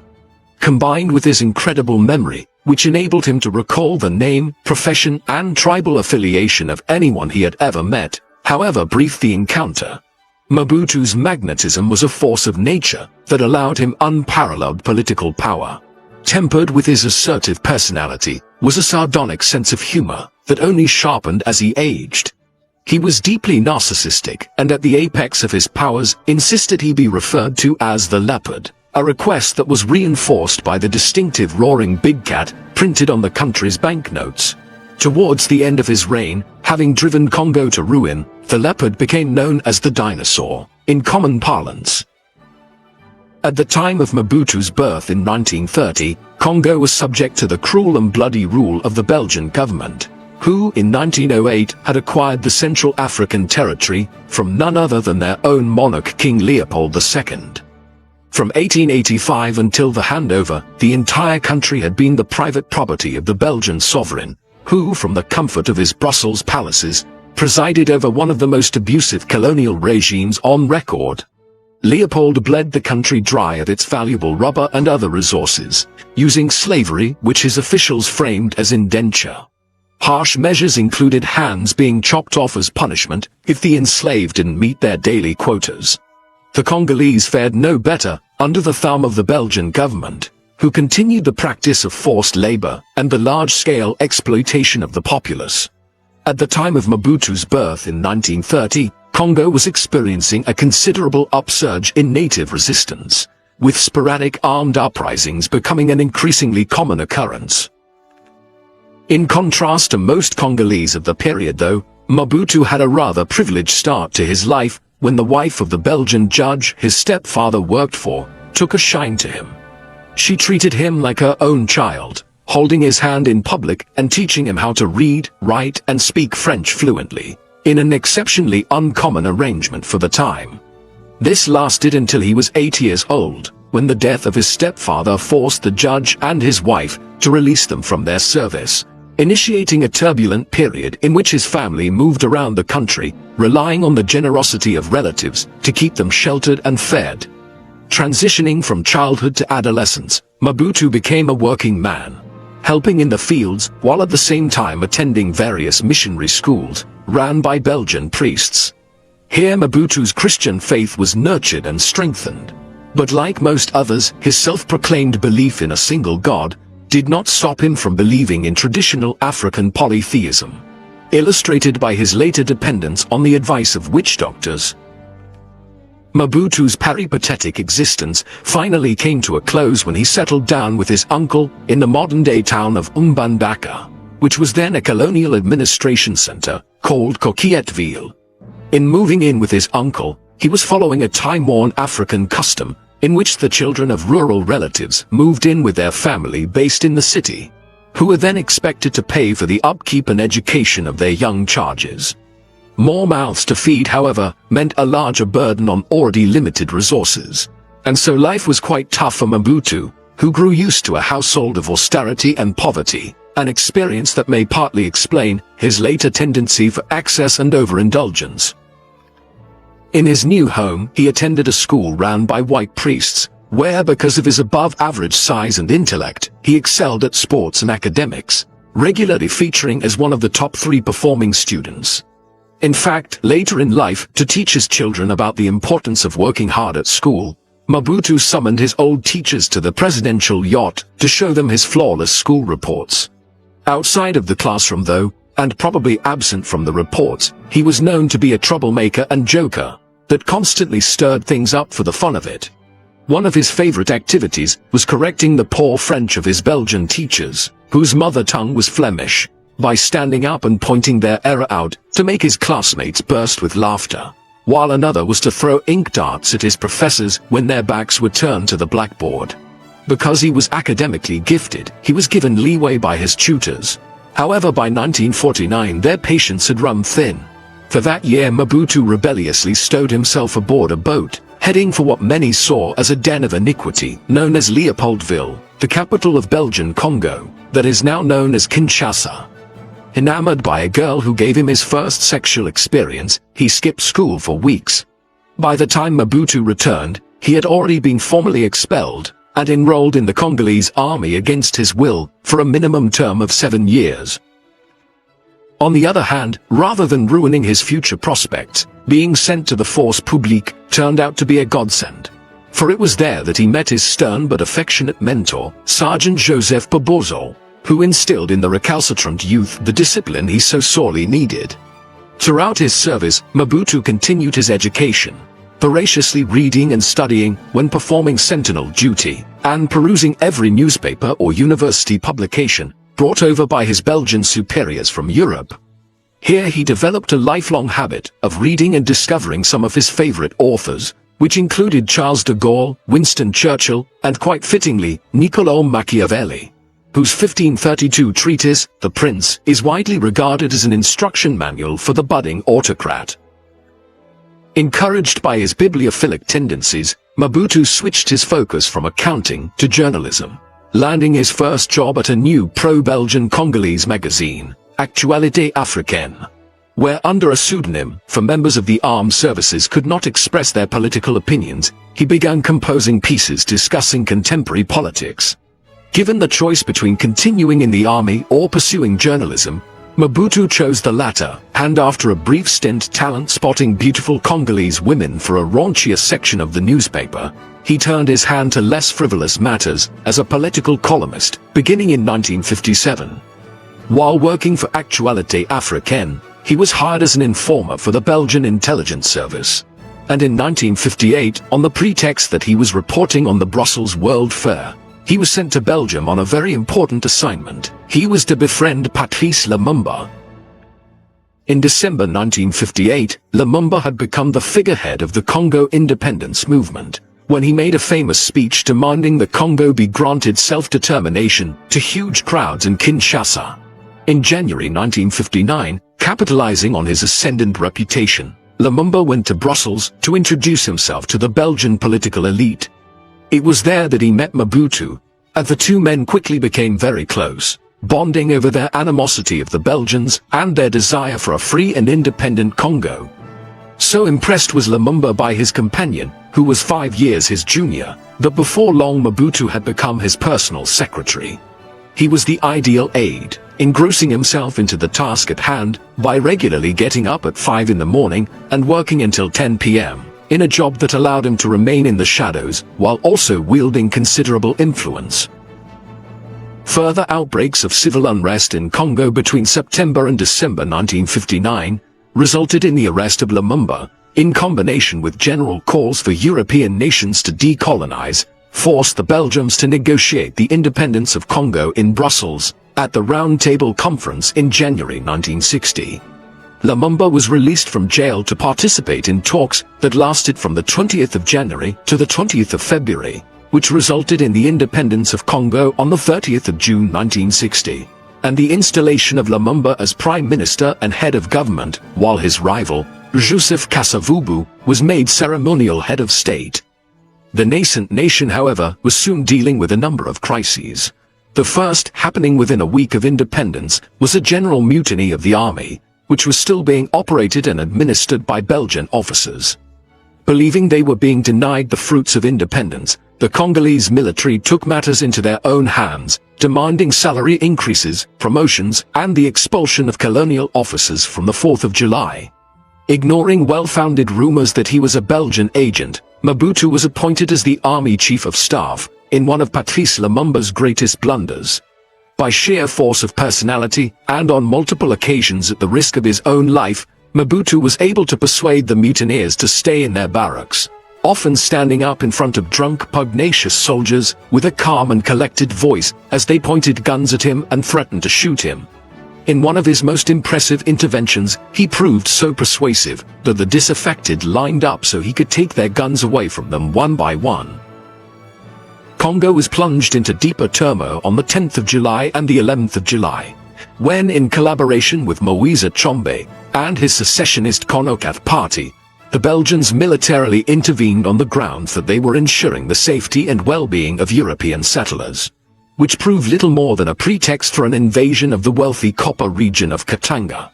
Following their lead, within a month, the governor of the neighboring region of South Kasai, famed for its diamonds, also declared its intention to break away from the Congolese fold. The Katanga and South Kasai secessions were deeply problematic for Lumumba, given that both movements enjoyed considerable support from Western governments, who feared that Lumumba had ties to the USSR. These governments were further influenced by mining conglomerates still eager to extract African wealth. He was hampered further by the inaction of the United Nations, who, working in concert with Western powers, refused to provide troops to retake the separatist areas. Accepting that he was on his own, Lumumba ordered the Armée Nationale Congolaise, or ANC, to march to South Kasai and Katanga and crush the rebellions. It was to prove another major political mistake, for the embattled Prime Minister's forces completely ravaged South Kasai, committing crimes against humanity that gave Lumumba's internal enemies the excuse they needed to depose him. Responsible for the dishonorable conduct was none other than Mobutu himself, who, as ANC Chief of Staff, had the full operational control of the military campaign in South Kasai. Lumumba made his last and most serious faux pas by turning to the Soviet Union to request transport planes, trucks and weapons. Duly obliging, Soviet Premier Nikita Khrushchev sent a cadre of Soviet technical advisors, who were then installed at all levels of the Congolese government. An intervention that not only marked a dangerous escalation of the Cold War in Africa, but now gave Western powers an easy justification for his removal from office. With both his internal and external opponents on the same page, a vast conspiracy involving Belgium, the USA, the UN, and Mobutu was hatched to get rid of Lumumba. The first move to discredit him was made by his ceremonial president, Kasavubu, who, capitalizing on the massacres of unarmed civilians in South Kasai by the ANC, denounced Lumumba along with the United Nations Secretary-General, Dag Hammarskjöld, who likened the extrajudicial killings against the Lumba populace to a genocide. Deeming him unfit for office, on the 5th of September, Kasavubu announced on national radio that Lumumba had been dismissed, but as the Prime Minister still enjoyed a working majority in both houses of Parliament, he was unable to be removed after receiving votes of confidence. In turn, Lumumba dismissed Kasavubu, but Parliament refused to accept this decision also. Emboldened by the instability, Mobutu, who had been quietly observing from the sidelines, was encouraged by his friends to break the deadlock by staging his own coup d'état. On the 14th of September 1960, with the help of the CIA, Mobutu seized power with the ANC, announcing to the country that his intentions were to temporarily neutralize both Lumumba and Kasavubu politically. In reality, this was a coup against Lumumba, who was placed under house arrest, and not Kasavubu, who continued to carry out his official functions. The ousting of the democratically elected Lumumba was given international approval when at a UN General Assembly, Kasavubu's delegation was recognized as the representative of the Congolese government. Belgian, US, UN and Congolese officials now began considering ways to prevent the fallen prime minister returning to power, a process initiated as early as the 10th of September, when the Belgian Foreign Affairs Minister, Pierre Winnie, wrote ominously to his team at Brazzaville that responsible authorities had the duty to render Lumumba harmless. On the 27th of November, the opportunity to render him harmless came, when Lumumba, realizing he could only regain the initiative through popular support, escaped from his bondage in an attempt to link up with his followers gathered at Kisangani. Working in conjunction with Mobutu, on December 1st, US and Belgian intelligence agencies tracked him down to Lodi, located on the left bank of the Sankuru River. There they apprehended him and flew him back to Kinshasa, where in the presence of Mobutu he was brutally beaten.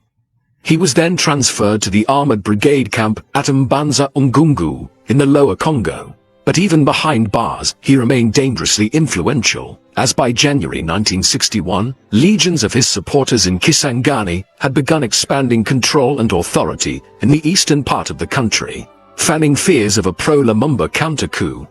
With Lumumba now a liability, a decision was jointly made by the Belgians, Americans, Mobutu and other Congolese accomplices to assassinate him in an operation masterminded by the Belgians. Accompanied by two companions, Maurice Ompolo, the Youth and Sports Minister, and the Senate Vice President, Joseph Okito, Lumumba was bundled onto a plane, heading for the Belgian stronghold of Katanga, and along with his comrades, was so severely beaten by members of the Luba tribe, eager to exact revenge for the slaughter of their kinsmen in South Kasai, that the Belgian aircrew had to shut themselves up in the cockpit to drown out the noise. Landing at Luano Airport in Lubumbashi, he was tortured and assaulted for hours by Katanga leaders and Belgian officers, shot by execution squad, and then in the final grisly step, his body was dissolved in acid. With Lumumba out of the picture, Mobutu and four other statesmen formed a shadowy political clique, known as the Binza Group, that was responsible for every major decision made by the government between 1960 to 1965. It was comprised of the individuals that had control of the five most important departments of government, namely the military, the security police, the foreign ministry, the central bank, and the internal affairs apparatus. These agencies were run by Joseph Mobutu, Victor Ndaka, Justin Bomboko, Albert Ndele, and Damien Kandolo. Together they worked closely with the American, Belgian and UN officials to impose their will on the succession of weak civilian governments formed after the January 1961 assassination, and to eradicate from the political scene the rest of Patrice Lumumba's supporters. One of their first achievements was quelling the secessionist revolts in South Kasai and Katanga, which were concluded in July 1962 and January 1963 respectively, the latter with the assistance of UN troops. Then, due to continued heavy-handed tactics by government officials, widespread popular discontent led to two armed insurrections against the government by the end of 1963 that enveloped the western, northeastern and eastern portions of the nation.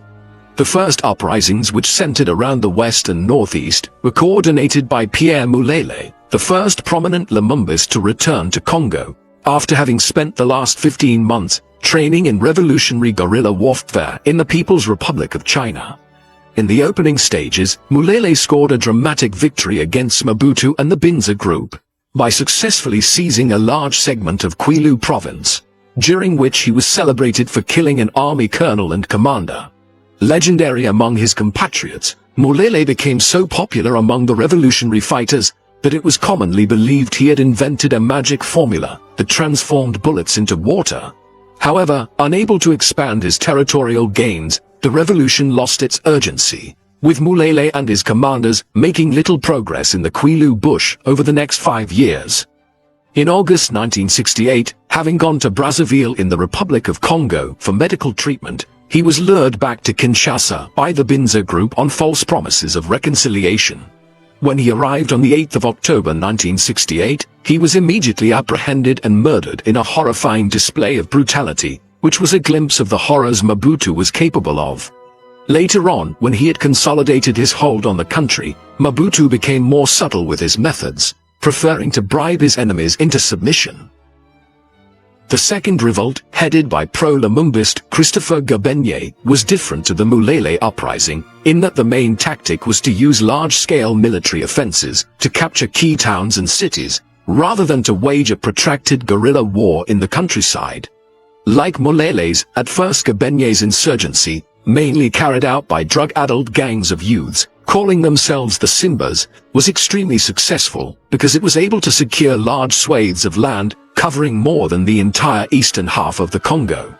However, disorder soon swept their conquered territories, and the popular mandate was lost as the unruly Simbas massacred large numbers of professionals, intellectuals, and unarmed civilians in drug-fueled rampages. The Simba Revolt, which was largely financed by Eastern Bloc countries and the Soviet Union, was finally put down by an American-funded counterinsurgency, Operation Dragon Rouge. With all pro-Lumumbists neutralized, and the situation largely pacified, moderates outside the Binza group, led by President Kasavubu, then attempted to make a fledgling parliamentary democracy. In 1964, a new constitution was ratified, and during May 1965, the first non-violent national elections were conducted since independence. Although showing promising signs that Congo had the potential of becoming a working democracy, a general consensus arose among Western powers that a chaotic parliamentary system wouldn't adequately defend their own commercial and geopolitical interests well enough. Instead, a strongman readily available was needed to keep everything from falling apart. And so on the 24th of November 1965, with the backing of Western sponsors and the support of a populace fatigued by constant war, Joseph Mobutu took over the central government by promising that within 5 years he would hand governmental control back to civilians. In the words of one biographer, no other president had been presented with a country of such potential, yet achieved so little. No other leader had plundered his economy so effectively, or lived a high life to such excess. Between 1965 and 1997, Joseph Mobutu presided over one of modern Africa's most corrupt, amoral and venal regimes, the Mouvement Populaire de la Révolution, or MPR, established on the 20th of May 1967, became the primary instrument of ideological control and political stability in Mobutu's Congo. It was the vehicle through which he formalized his lifelong rule in 1970, when he declared himself chairman of the party and head of all the country's political institutions indefinitely. Mobutu maintained his power by crushing political and popular dissent, with an overlapping web of military, paramilitary and security wings, and by keeping potential rivals at bay with sizable bribes. For the latter purpose, he had around 400 very lucrative government positions, whose office holders he made sure to regularly rotate to ensure everyone got a share of the spoils. And he endlessly reshuffled his cabinet, resulting in 51 different governments between 1965 to 1990. Ministerial posts were the most sought after, offering incumbents access to the choice of 2 luxury cars that were usually stolen by the end of their stint, over-generous travel allowances that could be blown on expensive goods, and bank loans that didn't have to be repaid. Joseph Mobutu's 32-year reign was marked above all by the gross economic mismanagement of his country, whose vast resources were pilfered and then transferred to the dictator and his inner circle at the expense of his impoverished populace. Driven by base, insatiable greed, Congo was financially devastated in part because Mobutu knew absolutely nothing about economics and found the topic extremely boring, his eyes often glazing over when the subject came up in governmental meetings. He hated it so much that when it was mentioned in conversation, he would change the topic. And when he was given an economic document, he wouldn't even bother looking through it before handing it off to an aide to deal with. Not interested in carefully listening to honest advisors about promising long-term economic plans, Mobutu gradually replaced them with sycophantic yes-men, who only offered him quick-fix solutions that hadn't been properly examined, and which, when enacted, only wrecked the economy even more. Mobutu ultimately allowed his entourage to do what they liked with the state treasury, because he could log the offenders' illicit activities with the intelligence services, so that, if necessary, he could later blackmail them. For 32 years, Mobutu presided over a broken state, riddled with the most abusive forms of corruption. But he was ultimately able to cling on to the top job for so long, because of the support of the USA, Belgium, and other Western benefactors.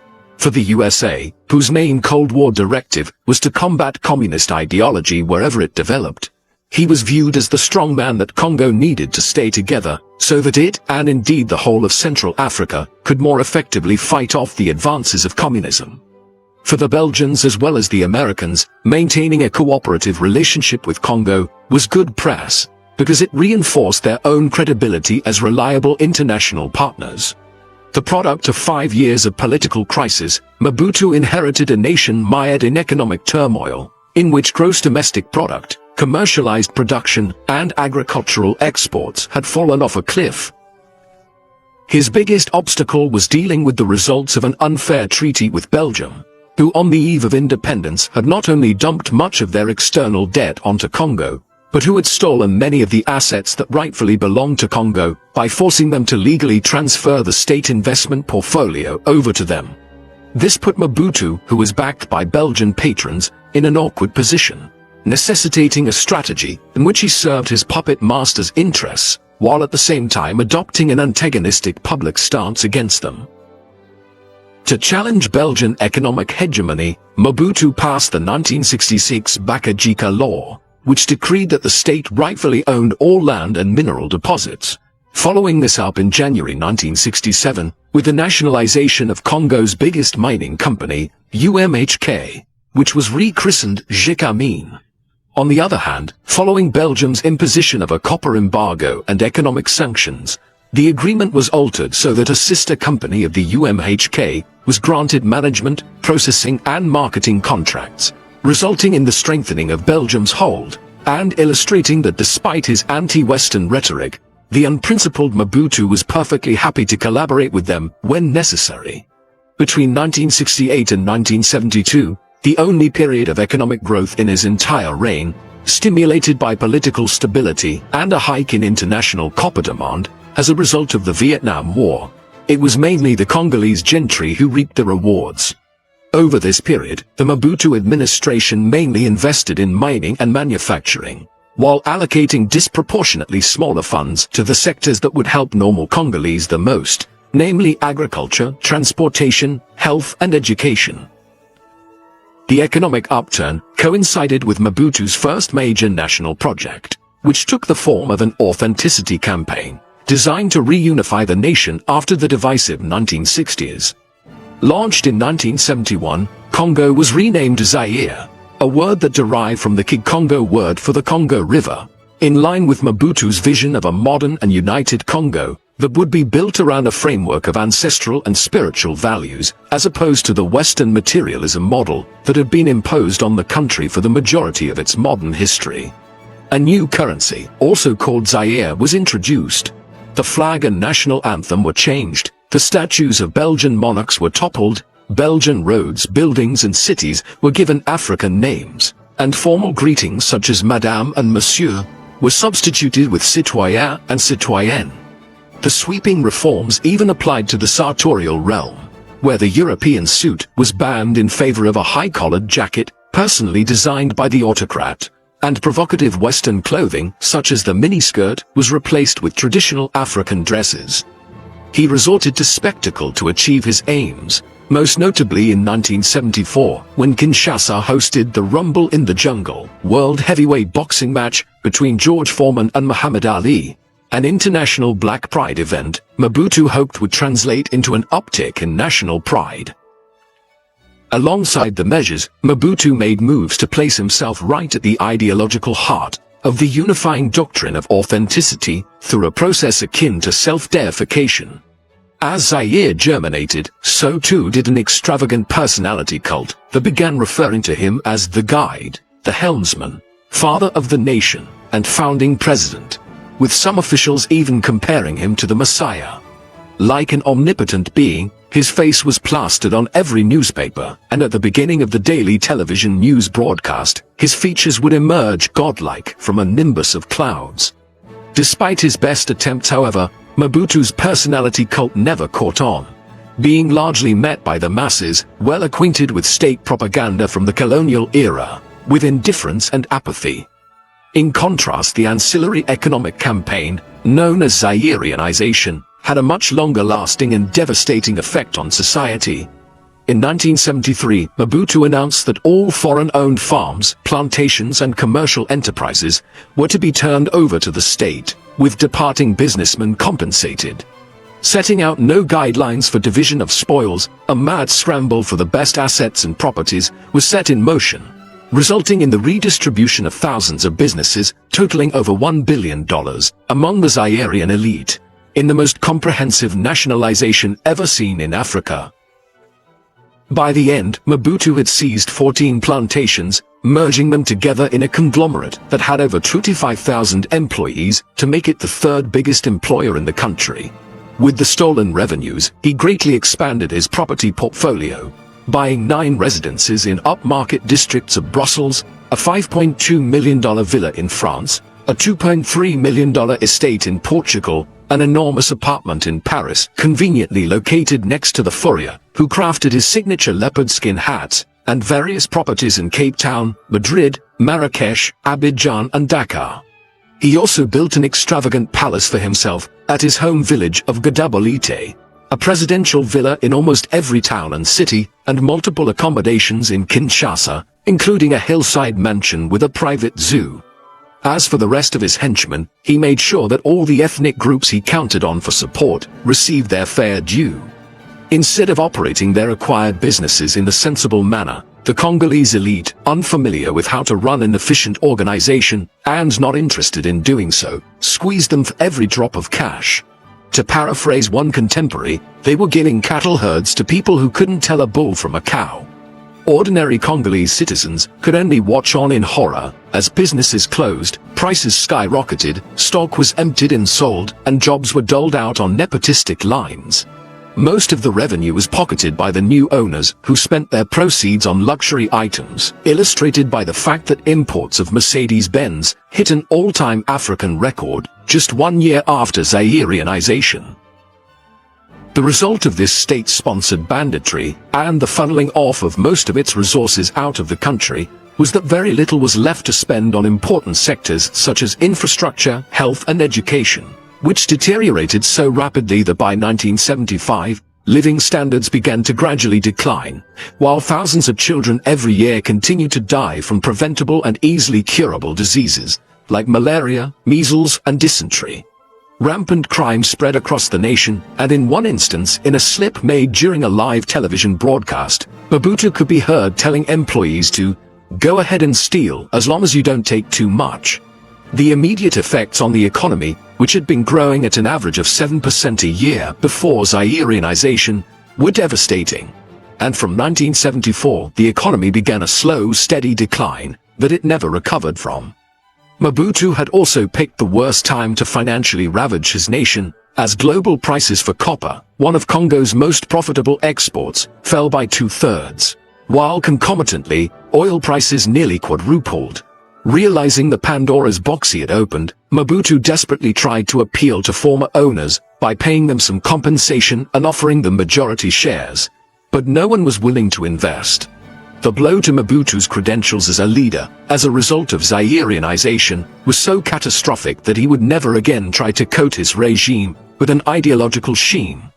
For the rest of his time in office, Mobutu shored up his position through bare and often brutal pragmatism, only being concerned with what was necessary to keep him in power and allow him to make money. It was with this mindset that he approached potential threats to his rule.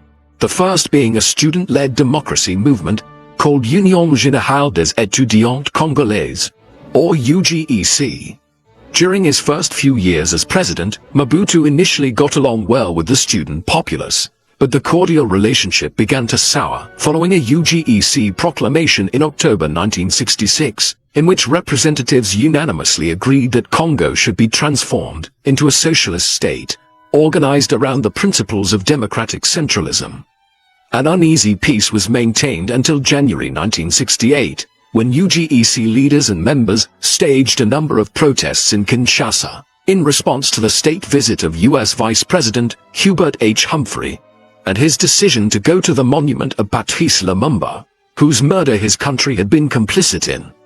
The demonstration, which involved the tossing of tomatoes and eggs, so greatly embarrassed Mobutu, whose supremacy was sponsored by the USA, that 12 days later he denounced ringleader André Nkanza Dolamingu, a Princeton graduate, as a foolish troublemaker. The student body's resistance to the regime met a bloody end on the 4th of June 1969 in Kinshasa, when soldiers opened fire on crowds of students who had been peacefully protesting. More than 60 demonstrators were shot, after which Mobutu expelled all students and imposed strict censorship. 2 years later, when students held a memorial for their fallen comrades, Mobutu punished participants by forcing them to enlist in the armed forces, following this up with the founding of a single national university. By 1971, with the MPR recognized as the only legal political party, and with student opposition stifled, very few of Mobutu's enemies remained inside the country. As a result, between 1969 and 1980, most of his critics, who were often former members of past Congolese governments, were based outside of Congo in exile. One of the biggest nuisances in this regard was MARC, founded in 1974 in Brussels by deserters of his regime. In a masterclass of Machiavellian machinations, in 1978 Mobutu defeated them by implicating them in a plot to overthrow the government, resulting in the execution of 13 of their acolytes, and the sentencing to death of the movement's leaders in absentia. A couple of weeks later, having allegedly been lured into a Brussels apartment by a female secret agent, one of its founders, Kanyonga Mobatelli, was found shot dead in a mafia-style killing. While a simple but lethal solution was enough to stop MARC in its tracks, a more complex approach, requiring a much higher budget, was needed to thwart the FLNC, a Marxist armed opposition group based in neighboring Angola, but mainly consisted of Congolese refugees, many of whom had fought on Moise Trombe's side during the Katanga cessation of the 1960s. When the FLNC first invaded Congo in 1977, Mobutu relied on his armed forces, an organization so riven by corruption that most ordinary troops were demotivated and ill-disciplined. He did not even trust his top brass, going so far as to arrest a cabal of senior officers from the central Taleta region in 1975 for plotting a takeover. Thus it came as no surprise when in 1977, in what would become known as the First Shaba War, the Congolese military, renamed Force Armée Zaïroise, or FAZ, proved utterly incapable of doing their job. That year FLNC chiefs assaulted Katanga province, which had been renamed Shaba, routed Mobutu's army, and captured the mining town of Kolwezi, their strategy being to hold on to the mineral-rich region for as long as possible, in order to strangle the economy of Kinshasa. With the FAZ on the ropes, the regime was only saved by financial and military assistance, provided by stalwart anti-communist governments in the USA and Morocco. The following year the FLNC defeated the FAZ and seized Kolwezi again in the Second Shaba War, with Mobutu only rescued from disaster with the intervention of the Belgian and French armies. In a repeat of 1975, the ever-paranoid Mobutu once again purged the top echelons of the military on the pretext that they were planning a coup, with 13 people executed and more than 200 officers from Kasai, Bandundu and Shaba removed. Dependent on foreign powers to fight his wars and to save him at the last moment, Deus Ex Machina style, the Shaba conflicts illustrated Mobutu's embarrassing over-reliance on Western armed forces. Military humiliations in combination with the criminal mishandling of the economy, the further impoverishment of the populace, and calls from the USA to implement meaningful liberalization reforms put pressure on the regime for the first time. In 1977, Mobutu gave in by holding the freest parliamentary elections of his tenure, in which candidates were not hand-picked by the MPR, enabling more unorthodox and independently minded individuals to enter the political stage. For the next 3 years, this dissident flock of parliamentarians monitored the work of the executive closely, exercised forceful oversight over the matters of government, and took advantage of question and answer sessions to field uncomfortable questions about the conduct of Mobutu's administration. They even went as far as publicly denouncing the July 1979 massacre, ordered by Mobutu, of illegal diamond operators in eastern Kasai, and asked for an independent inquiry. In December 1980 though, with Washington distracted by Cold War flare-ups in the Horn of Africa and Afghanistan, Mobutu jailed, tortured or banished to remote detention centers the 13 politicians who had signed a 52-page letter demanding political reforms. Throughout the 1980s, this cadre of political rebels, led by Tshisekedi wa Mulumba, came to be known as the Group of 13, and would in time spearhead the third and most threatening Congolese democracy movement. This picked up speed in 1982 when, during a brief respite from detention, the Group of 13 defied Mobutu's ban on political opposition to create their own party, Union pour la démocratie et le progrès social, or UPDS, which became instantly popular despite being technically illegal. In 1988, the UPDS chose the anniversary of Patrice Lumumba's assassination, January the 17th, to stage unprecedented pro-democracy protests at the Kasavubu Bridge in Kinshasa. In addition to reinvigorated opposition, the tearing down of the Berlin Wall in 1989, which presaged the collapse of the Soviet Union and the end of the Cold War, worked against Mobutu, who had only been able to hold on to the reins of power for so long, because the Americans had kept him in place as an African bulwark against communism. In January 1990, Mobutu relented to internal pressures and to the realities of the changing global geopolitical landscape by announcing the launch of an exercise called Popular Consultations, in which Congolese citizens were permitted to complain about their grievances and issues with the state to a local special commissioner.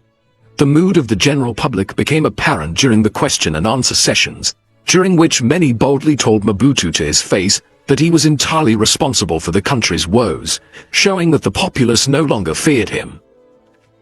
With reluctance on the 24th of April 1990, Mobutu announced that he was scrapping the one-party state, marking the start of his long and gradual downfall.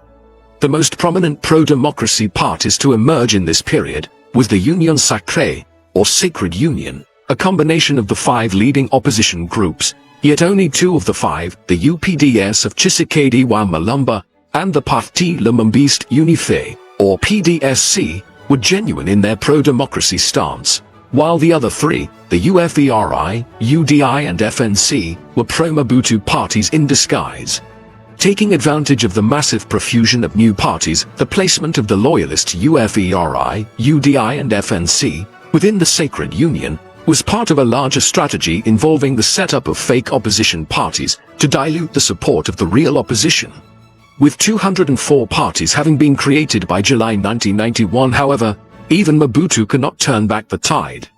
When the Sacred Union successfully pressurized him into holding a sovereign national conference in August, in which all the newly enfranchised factions could come together to iron out their differences. On the 7th of August 1991, the long-awaited Conférence Nationale Souveraine, or CNS, convened for the first time, only to be disrupted in September when unpaid soldiers started looting and pillaging Kinshasa. Taking back the initiative, Mobutu had the CNS abruptly closed on the 9th of January 1992. The sudden end to a congregation that had promised a brighter, more representative future spurred Catholic priests and other religious groups to encourage the nation's Christians to come together on Sunday the 16th of February and demonstrate against the premature conclusion of the CNS. In response to the largely peaceful march, Mobutu's paramilitary forces opened fire on the throngs in Kinshasa, resulting in the deaths of 30 people. However, widespread revulsion for the brutal killings and the elevation of those sacrificed into martyrs of democracy forced Mobutu to reopen the conference, which reconvened between the 6th of April and the 6th of December 1992, and featured a total of 2,842 people in conference, representing all levels of Congolese society.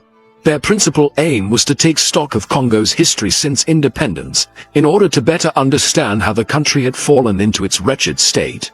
Between May and mid-June, hundreds of speeches outlining general policy statements by political parties were delivered and broadcast via national radio and television. And after that, a commission was set up to sort out their minor and major themes. The subjects were so broad, they covered almost every aspect of Congolese life and society, ranging from assassination, ill-gotten property, economic policy, political structures and even minority rights, which were then more closely examined by special subcommittees assigned to each topic.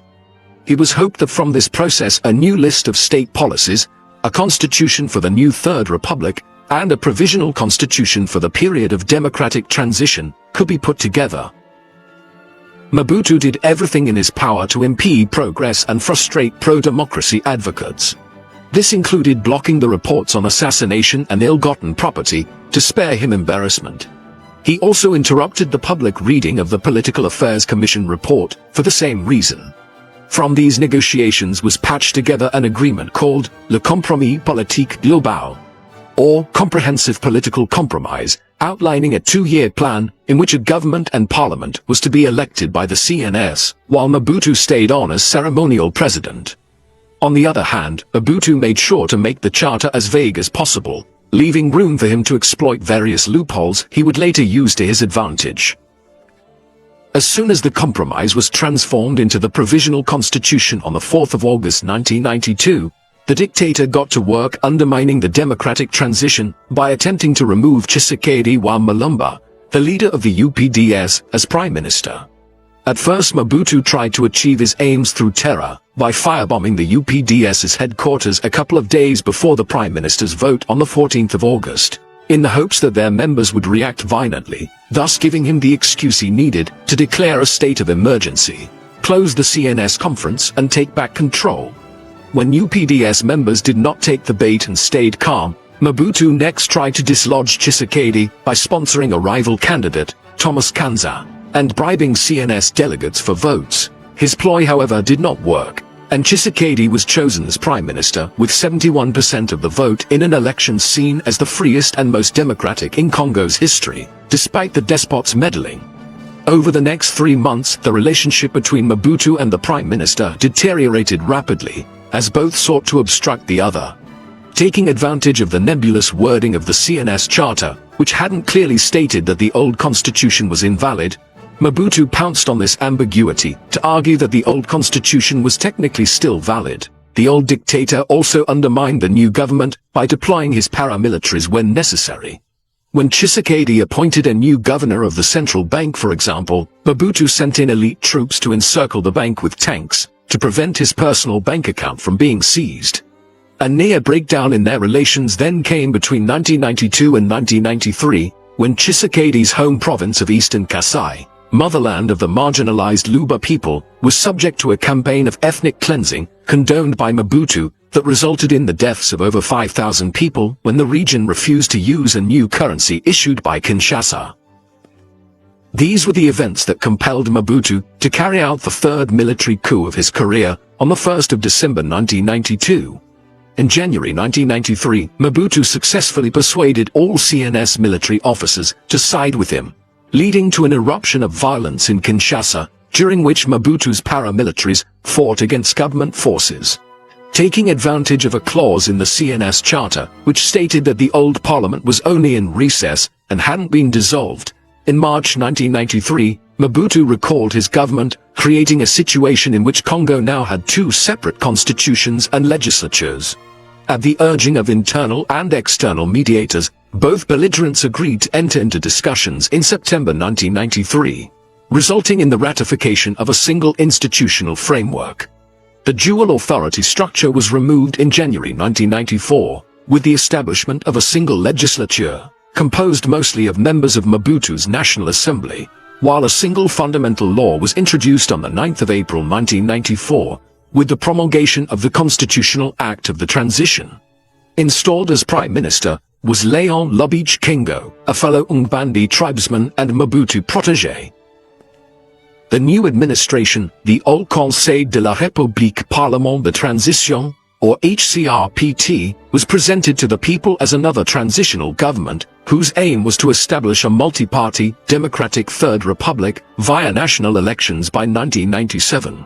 In reality, it did everything in its power to ignore the Constitutional Act of Transition, which stipulated that all matters of national importance had to be decided by consensus, a proviso that was continuously violated by the use of majority rule, rather than unanimous agreement, to make important decisions. Mobutu and his ministers further sabotaged the CNS by engaging in electoral preparation activities that only the CNS was allowed to carry out, drafting electoral reforms without consulting them, and starving them of financial resources. By mid-August 1996, 11 months away from the supposed democratic transition, it looked increasingly unlikely that Mobutu and his henchmen would fulfill their promise of creating a third republic. On the other hand, while Mobutu had successfully and carefully suppressed internal attempts to remove him, he had gravely underestimated the external factors that would ultimately lead to his downfall, namely the aftereffects of the Rwandan genocide. In perhaps the most horrific genocide of the 20th century after the Holocaust, in 1994, Hutu tribesmen of neighboring Rwanda systematically murdered between 800,000 to 1 million of their Tutsi countrymen. The slaughter was a direct result of decades of ethnic tensions artificially created by the Western powers that had presided over Rwanda, namely Germany and then Belgium, whose colonial administrations had viewed the Tutsi, the traditional ruling class of Rwanda, as superior to the Hutu. The 1994 genocide was ultimately sparked when the Hutu president, Habyarimana, flying back from a sub-regional summit in Dar es Salaam in Tanzania, in the presidential plane alongside the Hutu president of Burundi, Cyprien Ntaryamira, was shot down on April 4, 1994, either by Tutsi forces or more likely by Hutu extremists in his own entourage, looking for a justification for the mass killing of Tutsis and moderate Hutus. He was a close friend of Mobutu, and upon hearing the news, Mobutu spent the night in tears, fearful for the future. By June 1994, the Hutu perpetrators had been driven back by Paul Kagame's Rwandan Patriotic Army, or RPA, to the region of Kivu in eastern Congo, where with Mobutu's backing, they were allowed to establish enormous bases, carry out cross-border raids into Rwanda, and from late 1996, ethnically cleanse Congo-based Tutsi. For many African leaders, Mobutu's decision to shelter Hutu terrorists and stoke the flames of inter-ethnic conflict in the region was the final straw. At the instigation of Rwandan President Paul Kagame, a multinational alliance, known as the Alliance of Democratic Forces, or AFDL, a coalition of 4 Congolese revolutionary groups, working in tandem with Rwanda, Burundi, Uganda, Zambia, Eritrea, Zimbabwe, Tanzania, and later Angola, was formed to depose him. The man selected to replace Mobutu, and who would lead the column of rebels to Kinshasa, was Laurent Désiré Kabila, a former Congolese guerrilla commander, who had for the past decade, in an obscure corner of eastern Zaire, made a living as an ivory and diamond trader. The plan was set in motion on the 6th of October 1996, when the RPA crossed over into Congo, to destroy the Hutu strongholds in lockstep with the AFDL. Within a month and a half, the Hutu extremists and FAZ had been driven from the camp towns of Kivu, opening the way for the AFDL to make their way across the country to Kinshasa. Over the next 6 months, with throngs of child soldiers at his back, Kabila's forces and the Rwandan and Ugandan armies moved from one village to the next, shamelessly raping, looting and murdering Hutus in revenge, as the Congolese army disintegrated. Meanwhile, holed up in his palace at Gedebolit, Mobutu desperately appealed to his few African friends and former Western allies, France, Belgium and the USA, to intervene, but to no avail, forcing him to resort to hiring white mercenaries, many of them Serbian perpetrators of the Bosnian genocide, to make up for the failings of the FAZ, whose ineffective chief of staff was soon replaced with the much more able and popular general, Gona Lieko Mahele. All the while Mobutu ailed with prostate cancer that had been diagnosed after a routine health check in a Swiss clinic in Lausanne in August 1996. As a consequence of the draining radiotherapy treatment he was going through, Mobutu's decision-making became erratic and slow. his entourage looking on in bemusement as he time and time again failed to make split-second decisions that could save him. During his last few months in Zaire, Mobutu retired to a modest villa located near the border with the neighboring Republic of Congo, surrounded himself with his family, and shutting out his political advisors and distrustful generals. Despite his poor health and to the disbelief of the American and Congolese envoys urging him to hand over power to Kabila, Mobutu still clung onto the hope that he could negotiate a solution to the present predicament.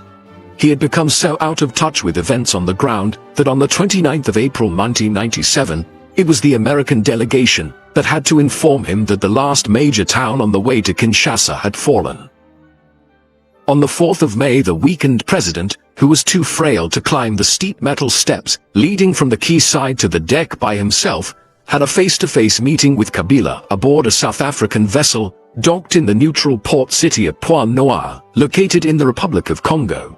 Talks quickly broke down as the two men refused to budge on anything, making an ominous final showdown between the AFDI and Mobutu's FAZ in Kinshasa seem inevitable.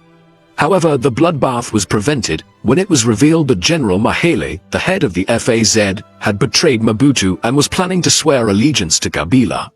24 hours after telling the despot that it was now impossible to win, Mahele, a man admired by ordinary Zairians for opening fire on looting soldiers, was shot in an assassination orchestrated by Mobutu. Any hopes of resisting the rebel push faded with Mahele's demise, which met with widespread anger, turned the rest of the population and his last remaining loyalists against Mobutu. Even members of Mobutu's extended family abandoned him, with a cousin, General Nzimbi, organizing a foiled plot to down the presidential jet with a surface-to-air missile from the back of a jeep as it made its way to Gadabolit. Having taken an alternative route to get there, in order to avoid being shot out of the sky, once they arrived at Gadabolit, Mobutu and his family soon made arrangements to flee the country, when they realized they were no longer safe. When the crew of the presidential plane refused to transport him on the grounds that the plane was state property, the family were forced to borrow a Russian Ilyushin cargo plane. On the 17th of May 1997, the presidential family hurriedly piled into a plane to be whisked off into exile in Togo. As it took off, rebel soldiers fired on it, but the bullets only penetrated the bodywork. When they landed, the Togolese dictator and one of Mobutu's oldest friends, Gnassingbé Eyadema, refused to shelter them. And so on the 23rd of May, they made their way to Morocco, where after a month, the ejected tyrant was admitted to Avicenne Hospital in Rabat for emergency surgery. On the 7th of September 1997, Joseph Désiré Mobutu, once the revered strongman of Congo, died as a result of complications from prostate cancer. Born into one of the most rapacious colonial regimes in Africa, Joseph Désiré Mobutu spent the first part of his life with his mother and stepfather on the estate of an affluent Belgian judge and his wife, who took him under her wing and treated him like he was one of her own. With the death of his stepfather, Mobutu roamed around the country with his mother, going from relative to relative, until he was taken in by his uncle. At school he excelled at sports as well as academics, until he was thrown out and forced to join the Force Publique, after he ran away from Leopoldville, the capital of the Belgian Congo. The ill-disciplined troublemaker was straightened out by the rigors of military life, but he soon discovered a greater calling as a journalist, opting to pursue a career as a writer rather than extending his army service when the opportunity arose in 1957. Whilst working for the magazine Actualité Africaine, he was hired as an informer for the Belgian intelligence service, which was on the hunt for allies to serve their interests as cause for an independent Congo grew stronger. Whilst in Brussels, Mobutu befriended the figurehead of the movement, Patrice Lumumba, who appointed him as his personal secretary as discussions with the Belgians were underway. Following independence on the 30th of June 1960, Mobutu was instated as the chief of staff of the Congolese army, in order to quell a nationwide military revolt. On the 14th of September 1960, he launched a coup d'état, and then afterwards, while working in collaboration with Belgium and the USA, he played a hand in the brutal murder of Lumumba.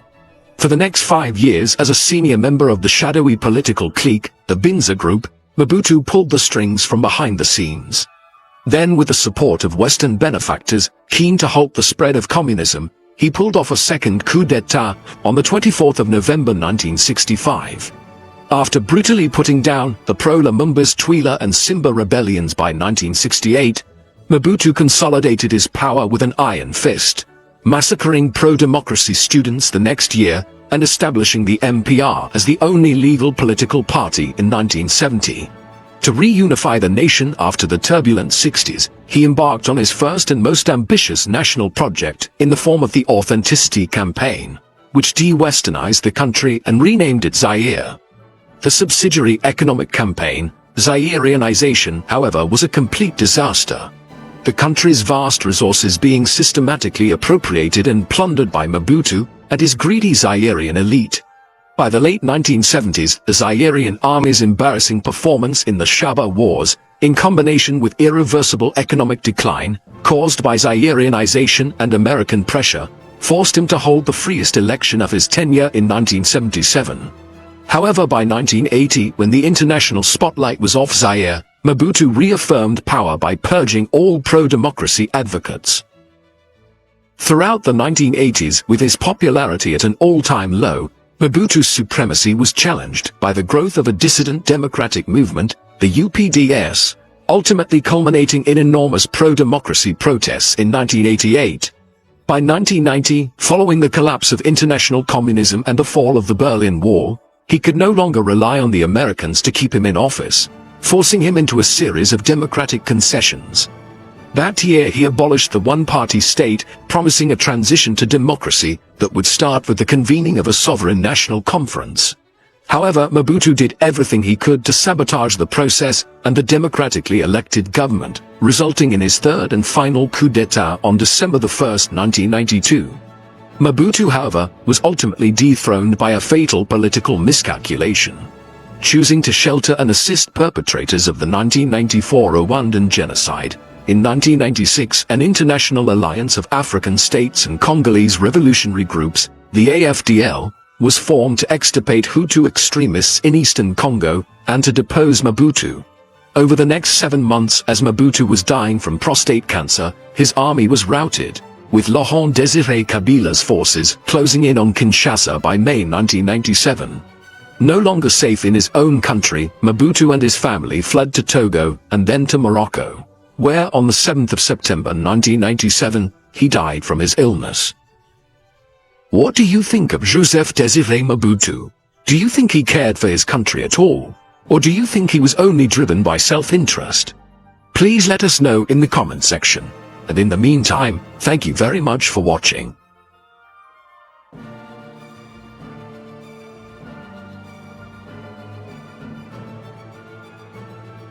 The man known to history as Robert Mugabe was born on the 21st of February 1924 at Kutama, a Jesuit missionary in what was then southern Rhodesia, but which is now Zimbabwe. His father was Gabriel Matabiri, a carpenter by trade and member of the Zizuru clan of the Shona tribe. Gabriel's father had been a powerful local chief in the region in the 19th century, but the family had become victims of downward social mobility as a result of colonial rule. Robert's mother was Borna. She was a teacher of Christian catechism at the Kutama Missionary. She was also a mother to 5 more children besides Robert, 3 boys, Michael, Raphael, and Donald, and 2 girls, Bridget and Sabina. The country Robert was born into was, like most African nations, a colonial construct. Southern Rhodesia, like much of southern Africa, had been colonized by the British in the last years of the 19th century. As part of the leading British colonial promoter Cecil Rhodes' drive for Britain to acquire a continuous stretch of land from the Cape Colony at the southern tip of Africa all the way north to Cairo in Egypt. The British nearly succeeded in this, but Germany and Belgium acquired lands in East Africa and the Congo, which prevented them from doing so. Nevertheless, a huge stretch of territory was acquired by Rhodes, as far north as Lake Tanganyika and Lake Malawi, by gaining mining concessions and other rights for his British South Africa Company from the local African kings of these regions. This was formed into several administrative zones in the course of the early 20th century, which came under quasi-British rule. The region which Mugabe grew up in was administered as Southern Rhodesia, a name given in honor of Rhodes' pivotal role in British empire building here. However, it was not a homogeneous region prior to British intervention and was made up of a Shona majority and a Ndebele minority. This, as in many other African countries, would lead to ethnic tensions in the post-independence period. In the early 20th century, both ethnic groups began to be displaced as British colonists arrived in large numbers and carved out huge agricultural plantations for themselves across the country. However, it was only in 1923, a few months before Mugabe was born, that Southern Rhodesia was formally created into a colony by the British government. Robert's early life was tumultuous. In 1930, when he was just 6 years old, his father Gabriel quarreled with the Jesuits who ran the Kutama mission. As a result, the family were asked to leave, and they had to settle in a village several kilometers away. The children, however, were allowed to continue their education at Kutama, but it now involved long commutes on foot. Tragedy also struck in 1934, when one of his brothers, Michael, died after consuming contaminated maize. Their father Gabriel abandoned the family shortly afterwards, starting a relationship with another woman with whom he had 3 further children. Despite these tribulations, Mugabe excelled as a pupil. Contemporaries remember him as a serious student. Though aloof and inscrutable, a priest at Kutama mission, Father Jerome O'Hay, took him under his wing and taught him about the Irish War of Independence, which had been fought against the British in the early 1920s. An influence which many have suggested was significant in the development of Mugabe's politics. Otherwise, his politics in his youth are largely unclear, but he was flourishing in school, and in 1941 he was offered a place at a teacher training course at Kutama College. He would spend several years working at this, eventually acquiring a teaching diploma in 1945. Mugabe spent much of the second half of the 1940s and the early 1950s traveling around southern Rhodesia and further south in South Africa. During this time, he taught at various educational institutions and also continued his own training, attaining a Bachelor of Arts in History and English Literature from the University of Fort Hare in the Eastern Cape of South Africa in 1952, the same institution where Nelson Mandela had studied law several years earlier. These were years in which Mugabe's political awakening began.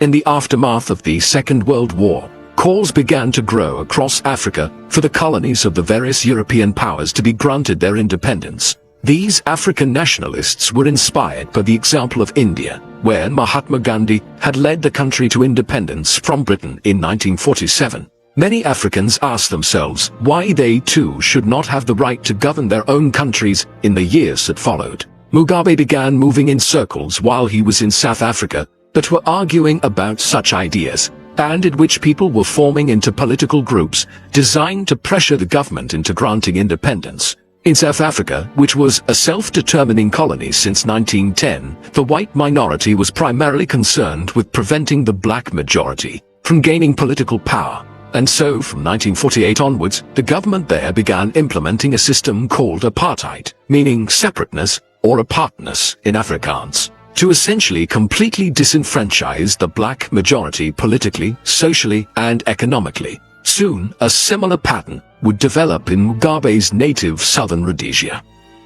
Mugabe later claimed he returned to southern Rhodesia from South Africa in 1952, having experienced a political awakening, which convinced him of the injustice of colonial rule and the dominance of his country by a white minority of colonial families. However, his actions during these years were hardly reflective of this, and he spent the remainder of the 1950s largely avoiding political activity, and instead focusing on teaching in southern Rhodesia, and then in northern Rhodesia, where he lived from 1955 to 1958. From there he traveled to Ghana, which had just become the first former European colony in all of Africa to gain independence in 1957. If there is a point in his life which we can pinpoint as marking Mugabe's turning point following which he became a radical African nationalist, it was here, while in newly independent Ghana, in the late 1950s. He also began espousing Marxism, a popular political ideology amongst African nationalists at the time, and he met his future wife, Sally Hayfron, who shared his new political beliefs. Thus it was that he and she headed back to southern Rhodesia in May 1960, with Mugabe newly committed to African nationalism. the circumstances developing back home would only serve to radicalize him further. In 1957, in response to the developing political landscape of Africa, a black Southern Rhodesian politician by the name of Joshua Nkomo had founded the Southern Rhodesian African National Congress, the goals of which were to pressure for the country's independence from Britain, whilst ensuring also that a newly independent Southern Rhodesia should have a fully enfranchised black majority, unlike South Africa, where self-government had simply led the minority white colonial community to establish a vicious two-tier society where the black majority were given no political rights and were treated as second-class citizens under the apartheid laws. The response of the colonial administration in Southern Rhodesia, which was dominated by white settlers and their descendants, was ominous. In 1959, just 2 years after its establishment, Nkomo's Congress was banned. The country's political climate became increasingly tense in the months that followed, and it was into this environment that Mugabe returned in the summer of 1960. He was soon convinced by a friend of his, Leopold Takawira, to become involved in a new political party, the National Democratic Party, which had been established in January 1960 as a successor to the now prohibited Congress. Mugabe agreed, and he was soon making his first concerted foray into nationalist politics. Mugabe's role in Southern Rhodesian politics intensified in the early 1960s, even as the country was becoming more and more polarized in its politics. A conference which was organized by the British at the Southern Rhodesian capital Salisbury in 1961 failed to reconcile the competing desires of the black majority nationalist movement and the white minority colonial community. By this time, Mugabe was increasingly a speaker at National Democratic Party meetings and rallies, but this party too was soon banned by the colonial government late in 1961. When yet another party was created to circumvent the ongoing prohibition of black nationalist parties, Mugabe was made its publicity secretary. The party was called the Zimbabwe African People's Union, or ZAPU for short. However, there was a growing response within the white minority community to the increasing drive for independence and black majority rule. In 1962, a new white minority party came to power within the colonial regime, at a time when only white people could vote in the elections to the Legislative Assembly. This was the Rhodesian Front, a right-wing conservative party which was determined to stop the rise of the black nationalists at all costs. The years from 1962 onwards were marked by growing political and racial tensions between ZAPU and the colonial government led by the Rhodesian Front. By 1963, Mugabe was increasingly convinced of the need for armed conflict in order to bring about independence and black majority rule in Southern Rhodesia. He implored many of his fellow ZAPU party members concerning this, but the party under Joshua Nkomo's leadership was determined to commit to less incendiary ways of pressuring the British government into granting independence. It was owing to Nkomo's intransigence that Mugabe and several other members of ZAPU determined in August 1963 to form a new party, which would cast a long shadow over modern-day Zimbabwe. This was the Zimbabwe African National Union, or ZANU for short. It was committed to acquiring independence and black majority rule in Southern Rhodesia by violent means if necessary, and was just as opposed to Nkomo's ZAPU as it was the colonial government. Mugabe became ZANU's first Secretary General, but he did not have long to enjoy the free exercise of that position. In December 1963, he was arrested for subversive behavior and comments, and was sentenced to nearly 2 years in prison.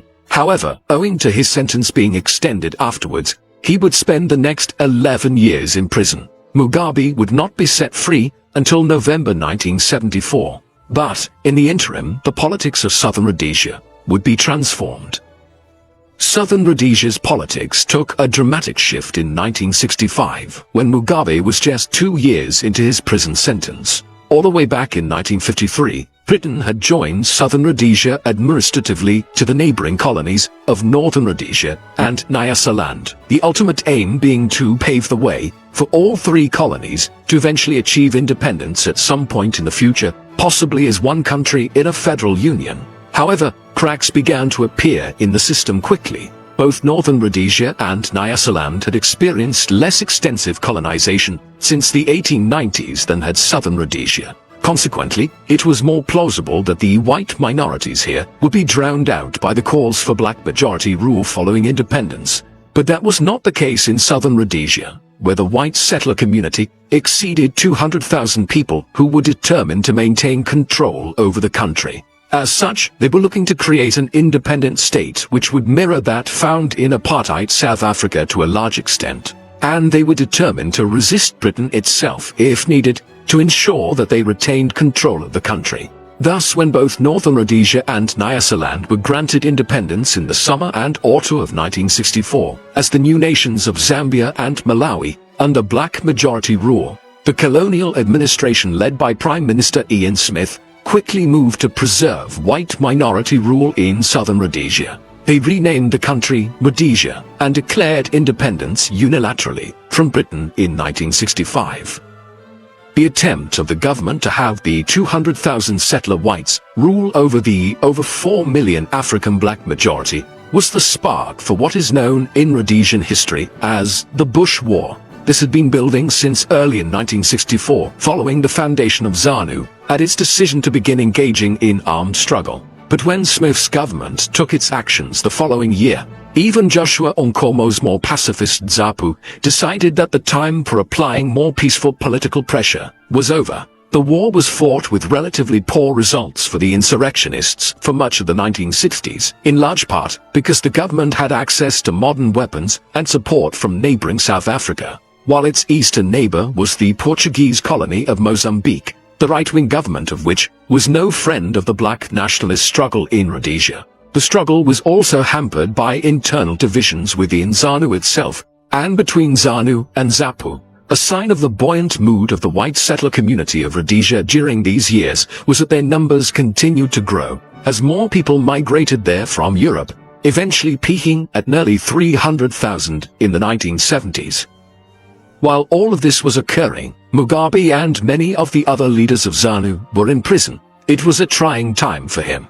Much of it spent at Salisbury Maximum Security Prison and various other detention centers where the facilities were extremely poor. Often as many as a dozen prisoners were confined in communal cells without an adequate number of beds, and people were forced to sleep on the floor. There were also widespread allegations of torture and other abuse of prisoners. Despite these issues, Mugabe focused on teaching his fellow inmates and also continuing his own education, earning a master's in economics, a bachelor of administration, and 2 law degrees during the 10 years he was incarcerated. Moreover, he and others like Ndabaningi Sithole, who had founded ZANU with Mugabe and several others, and who was also serving 10 years in prison, were able to continue running the party from behind bars. Many of the guards who watched over them were black Africans who were sympathetic to their cause, and it was relatively easy for them to smuggle messages out of prison. Consequently, during their imprisonment, Mugabe, Sithole, and others were still able to substantially direct the course of the Bush War throughout the 1960s and early 1970s.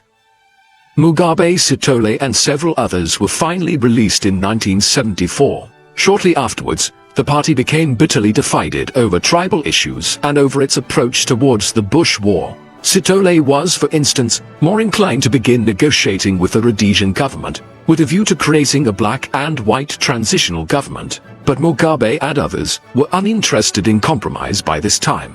Therefore, in 1975, ZANU split into 2 different parties. One became known as ZANU Sithole, or ZANU Ndonga, consisting of Sithole's supporters, while the larger faction was taken over by Mugabe and became known as ZANU Patriotic Front, or ZANU-PF. It was a fortuitous time for Mugabe to have risen to the full leadership of the militant branch of ZANU, as the war was about to change course considerably. In neighboring Mozambique, which had a huge border with Rhodesia, and from which ZANU militants had operated for years, the Portuguese government had been fighting its own lengthy independence struggle against black nationalists. In September 1974, a ceasefire was declared, and the following year, Mozambique was finally granted its independence. Now ZANU-PF had a firm ally in fighting against the Rhodesian government. Accordingly, from 1975 onwards, the Bush War started to shift in the nationalists' favor.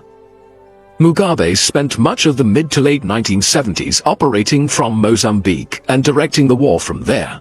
In January 1976, he ordered a major guerrilla incursion into eastern Rhodesia from Mozambique, in an intensification of the war. All of this was combining to make Smith's government's position less secure.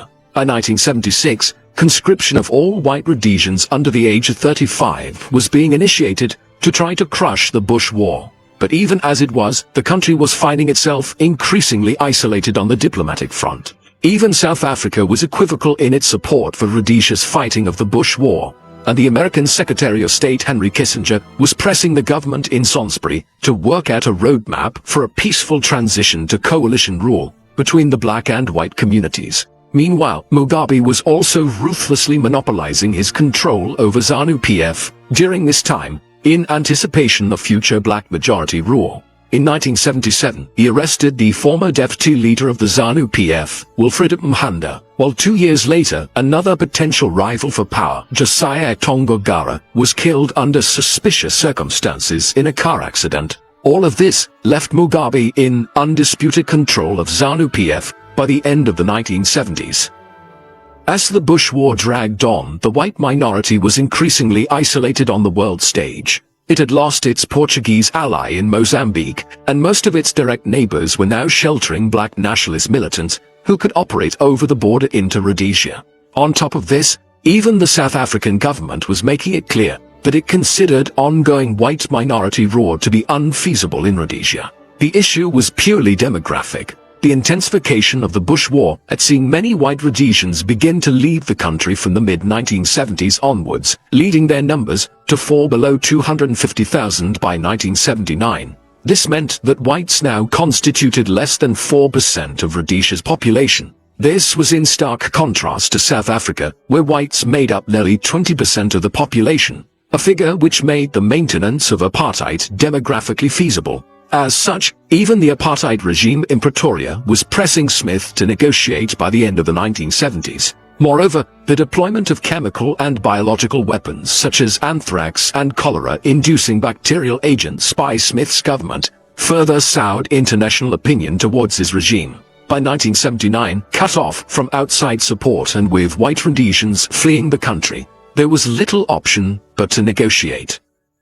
In August 1979, the British government invited all relevant parties in the Bush War and the nationalist struggle in Rhodesia to attend a conference at Lancaster House in Britain. This assembled in September and spent 3 months deliberating over all of the major issues. Mugabe was a reluctant participant, initially refusing to attend, and then agreeing only once it became clear that the Mozambique government would no longer continue to provide a haven and support for his militants if he did not engage with efforts to broker a peace accord. Even when he agreed to attend and arrive, he remained suspicious of what the British government's motives were. Despite his reservations, engagement by the other black nationalist parties was sufficient for a peace accord to be agreed on in December. The Lancaster House Agreement provided a blueprint for the transition to black majority rule in a new nation, the independence of which Britain would recognize, and which was to be named Zimbabwe, the African name for the region. A ceasefire was to be declared in the Bush War, and new elections held, with a proviso that the white community was to be allowed to keep its lands in the country, and was also to have 20 seats in the new 100-seat parliament, earmarked for them, exclusively, for a certain number of years. As the Lancaster House Conference drew to a close, the leaders of the Bush War began heading back to Zimbabwe to address large rallies of supporters across the reconstituted country. Many of them had been unable to live in Rhodesia throughout the 1970s, and so it was unclear exactly who would garner the most support in the elections. When they were held in February 1980, it was clear that Mugabe had captured the support of the bulk of Zimbabwe's people. ZANU-PF won 63% of the vote in elections, which were closely monitored and overseen by the British. This allowed Mugabe to become president, and for ZANU-PF to win 57 of the 80 seats available to the black majority in the new parliament. Joshua Nkomo's ZAPU was his closest competitor, winning 20 seats with 24% of the vote. Ian Smith's Rhodesian Front won 83% of the white vote, and as such claimed all 20 seats reserved for the white minority in the parliament. Thus, on the 18th of April 1980, just hours after the formal creation of an independent Zimbabwe by the British government, Robert Mugabe took the oath of office as Zimbabwe's first prime minister. Though he would change office to fit the demands of the constitution, he would not relinquish power for 37 years. The most pressing issue for Mugabe's ZANU-PF government when it came to power in the spring of 1980 was to manage the transition from white minority rule to black majority government. To this end, Mugabe made several public pronouncements in the first weeks and months of his tenure as prime minister, in which he preached the need for reconciliation between the two communities. Initially, there were considerable efforts to achieve this. For instance, despite the flight of nearly 1,000 white Zimbabweans per month from the country to South Africa, Britain and other countries in the early 1980s, Mugabe's government made every effort to reassure white settler families that they would be secure in their lands. Ian Smith tried to aid this effort by remaining himself and urging others to do the same, while cooperating with the new dispensation. Moreover, the government, which generated large tax revenues from the agricultural plantations run by the white community, did not interfere with the white landowners at first. However, by 1981, relations started to break down as the nationalists began taking down statues of Cecil Rhodes and other colonial figures across the country, and changed the name of the capital from Salisbury to Harare. A falling out followed between Mugabe and Smith, after the latter accused ZANU-PF of fostering corruption in government, and Mugabe of personally calling for the creation of a one-party state.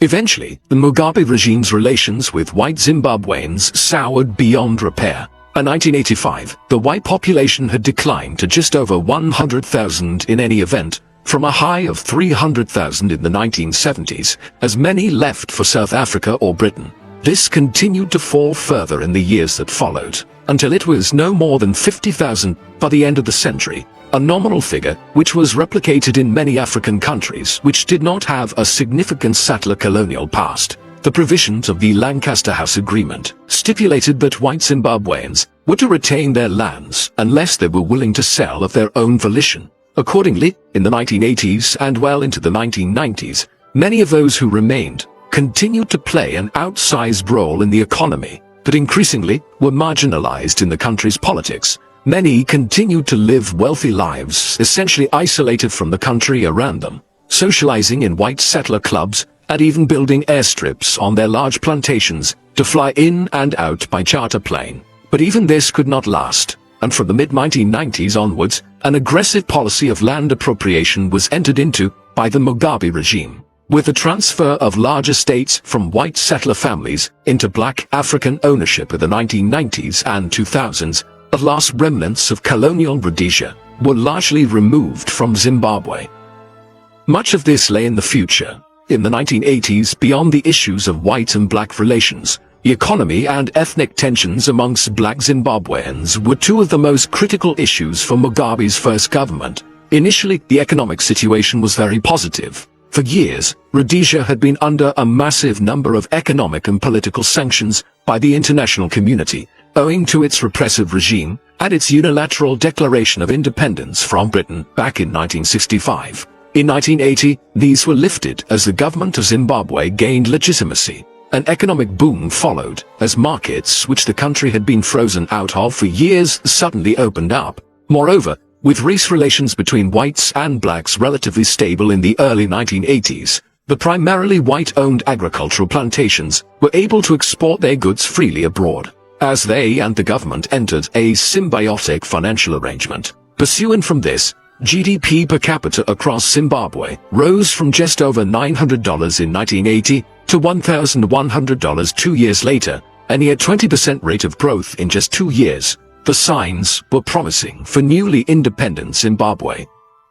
This was not to last. Another key aspect of the early 1980s was that Zimbabwe had major lines of credit opened up to it by Britain, the United States, and other countries which were anxious to try to pull Zimbabwe closer to it in the ongoing Cold War, which was entering a period of renewed tensions in the early 1980s. Mugabe's government borrowed heavily. Much of the money, it should be recognized, was spent on admirable social projects, as the Mugabe government built hundreds of new schools across the country and began the construction of a modern healthcare system. As a result, in the 1980s and 1990s, literacy rates increased significantly, with over 80% of Zimbabweans being able to read and write. while basic healthcare provisions, such as access to vaccines, expanded dramatically. While these were positives, much of the money that was borrowed was squandered through corruption, as the party establishment of ZANU-PF began to enrich itself during the 1980s.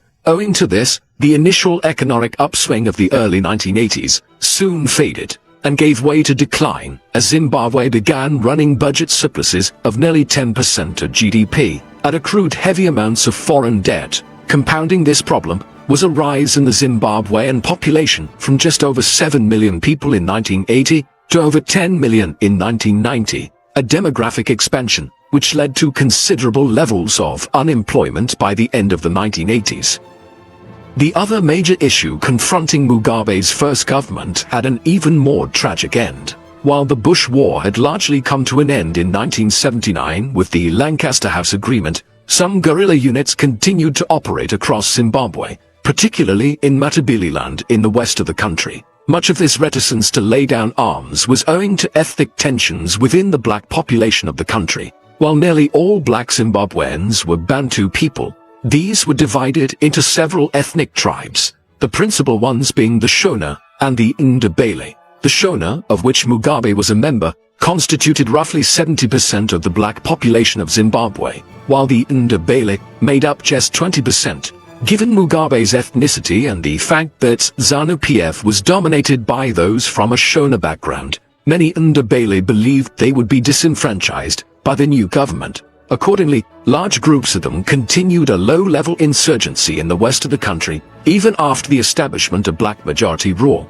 Many of these also supported Joshua Nkomo's ZAPU party, which formed the main opposition to Mugabe for much of Zimbabwe's early independent history. Mugabe's government began to address the issue of the Ndebele resistance in Matabeleland after several fresh uprisings there in late 1980 and 1981, and the discovery of a large cache of arms in February 1982. Already in the early 1980s, Mugabe's government had reached an agreement with that of President Kim Il-sung, the dictator of North Korea, whereby North Korea would send advisors to Zimbabwe to train a special division of Zimbabwean troops. These were initially known as the 5th Brigade. But in early 1982, Mugabe determined to send the new special unit to Matabeleland to deal with the ongoing insurrection, and renamed it the Gukurahundi, a Shona term which means the early rain, which washes away the chaff before the spring rain. Beginning later that year, thousands of troops of the Gukurahundi were sent into Matabeleland to quell the unrest. Their tactics were brutal. In general, all Ndebele men of fighting age were treated as though they were dissidents. Often hundreds were rounded up and arrested. Some were sent to re-education camps. Others were executed on the spot or disappeared into detention centers, which they never returned from. In one notorious incident, 62 men and women were mass executed on the banks of the Kiwale River in March 1983. In total, during the mid-1980s, there were over 20,000 Ndebele people massacred and tens of thousands more arrested and displaced in Zimbabwe, in what is now categorized as the Gukurahundi genocide. By the mid-1980s, with race relations with the white community having soured, the economy beginning to show enormous structural weaknesses, and genocide being carried out in western Zimbabwe, Mugabe turned his attentions to consolidating his power beyond new elections and the end of his first term as prime minister. After a landslide victory in the 1985 general election, in which ZANU-PF won 77% of the vote and 64 of the 80 seats available to the black majority in the National Assembly, he felt the time was propitious to do so. Hence, in 1987, wide-ranging constitutional reforms were implemented. The offices of Head of State and Commander-in-Chief of the Zimbabwean Armed Forces were amalgamated into the new position of President of Zimbabwe, which Mugabe immediately entered, giving himself quasi-dictatorial powers. At the same time, ZAPU, which had acted as the main opposition party amongst the black population, was subsumed into ZANU-PF. Finally, the white roll, whereby white Zimbabweans were allowed to vote separately to elect 20% of the National Assembly, was dispensed with, albeit this was allowed under the terms of the Lancaster House Agreement, which had dictated that the white roll should only exist during the period of transition to black majority rule. Whatever the legalities, the end result of these constitutional changes was that Zimbabwe was now entirely dominated by ZANU-PF, with Mugabe as its virtual dictator. Despite the increasing drift towards dictatorship, Zimbabwe maintained a credible position within the international community in the late 1980s. This was owing to Mugabe's position within the non-aligned movement, the organization of states which had emerged in the mid-1950s amongst nations which wished to maintain a largely independent stance in the Cold War between the United States and its allies and the Soviet Union and its Eastern Bloc. In 1986, Mugabe became the chair of the movement, taking over after several years of India's leadership thereof. Mugabe's selection was significant, for one of the core issues which concerned the non-aligned movement in the mid-1980s was the refusal of the South African government to end its apartheid policies. There had been growing international condemnation of the white minority government of South Africa for years, and calls for Nelson Mandela, the deputy president of the African National Congress and a symbol of resistance against apartheid, to be released. Now Mugabe was able to gain political significance on the international stage by chairing it during a period when it escalated its economic sanctions against the South African government. The non-aligned movement stance contributed to the eventual release of Mandela from prison in 1990 and the ending of apartheid in South Africa in the early 1990s. We might stop at this point to ask, who exactly was Robert Mugabe, the man who by the end of the 1980s had established himself as the virtual dictator of Zimbabwe? His personal politics were broadly contradictory. On the one hand, he professed to be an African nationalist, one who also espoused Marxism-Leninism and a socialist platform, but his economic policies hardly evinced any major commitment to the same. What seemed to typify his political leanings as time went by was a rabid antipathy to colonialism and towards the nations which had engaged in it in Africa. This took on a paranoid note as time went by, and the last major vestiges of colonial rule were removed from Zimbabwe.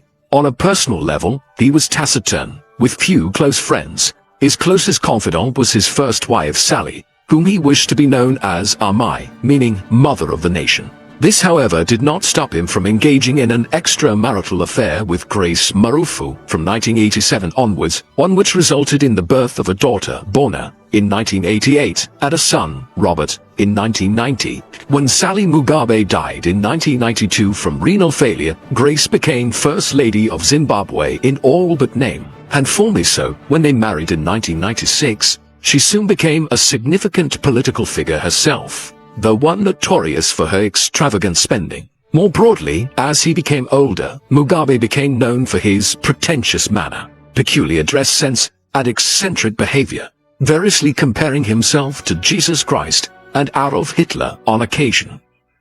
Despite his growing messianic complex, the state Zimbabwe found itself in during the 1990s under his leadership was anything but holy. The economy continued to decline, with inflation beginning to rise from 1990 onwards, a development which would have apocalyptic implications for the Zimbabwean economy. Many years later, unemployment remained high, and efforts to foster indigenous industry were hampered by corruption and lack of investment. Then, in the mid-1990s, Mugabe attempted to quell unrest over former guerrilla soldiers not being granted pensions by introducing high taxes to pay for these, measures which led to strike action in 1997.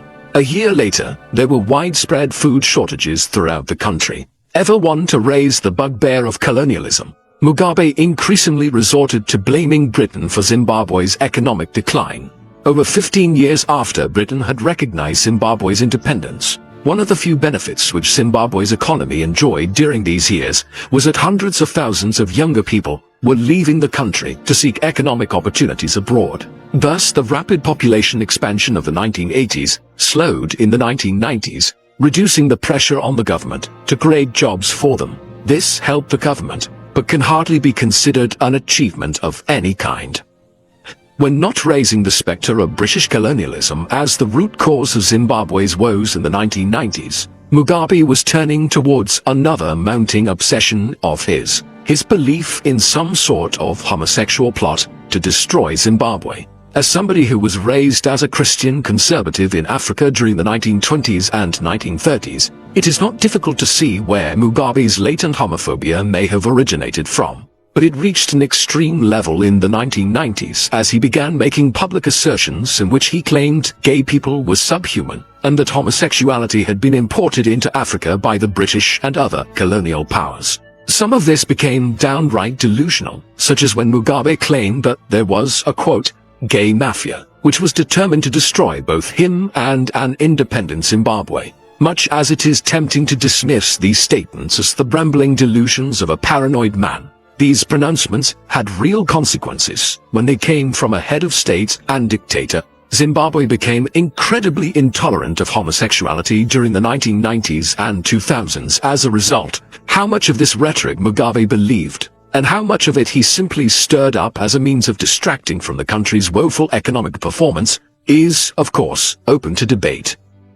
Another measure which may have been entered into by Mugabe as a means of distracting from his own government's mismanagement of the country and latent corruption was Zimbabwe's role in the Second Congo War. This began in 1998, largely as a continuation of the First Congo War of the mid-1990s, which had been triggered by unrest over the dictatorship of Joseph Mobutu in Zaire, and a spillover of the Rwandan civil war and genocide into the east of the Congo. In time, the Second Congo War would become the bloodiest conflict to have occurred anywhere in the world since the Second World War, with deaths down to the present day exceeding 5 million people.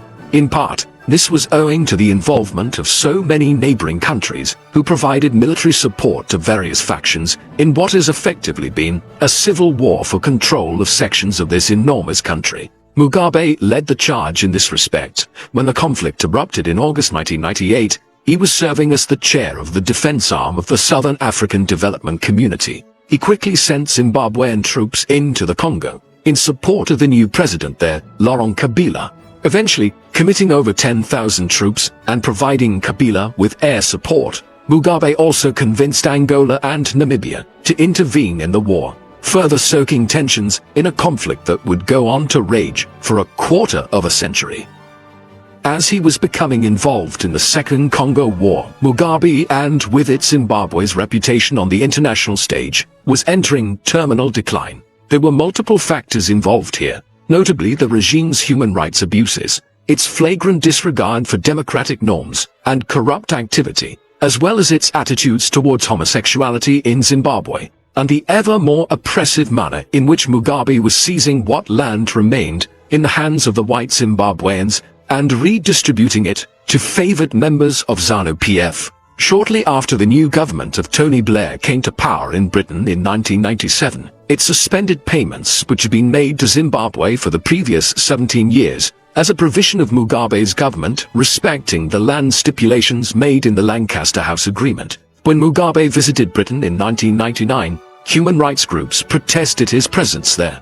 That same year, the International Monetary Fund terminated its funding to the government in Harare, owing to its failure to implement the reforms which it deemed necessary to receive the same, as well as its human rights abuses and political failures. Finally, in 2002, Zimbabwe was expelled from the Commonwealth of Nations, the British umbrella group of former colonies. By now, Mugabe was considered a pariah to the international community and widely condemned as such.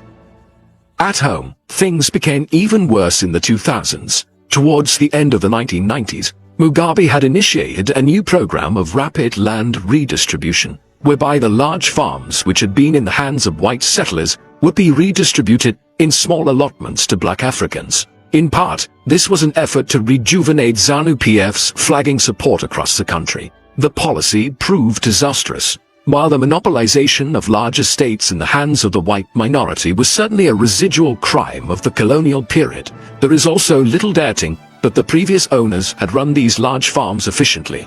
That was not the case from 2000 onwards, as many of those who were given their lands had little experience of farming at all. Unsurprisingly, beginning in 2002, production levels declined very considerably across the country. For instance, where roughly 2 million tons of maize, a staple crop in the country, were produced countrywide in 2000, this declined to less than 500,000 tons in 2008. Thus, for Zimbabweans who had already faced economic decline and massive political unrest in their country for the first 20 years of Mugabe's rule, the 2000s also brought food shortages and the arrival of humanitarian aid companies to the country to try to prevent a widespread famine.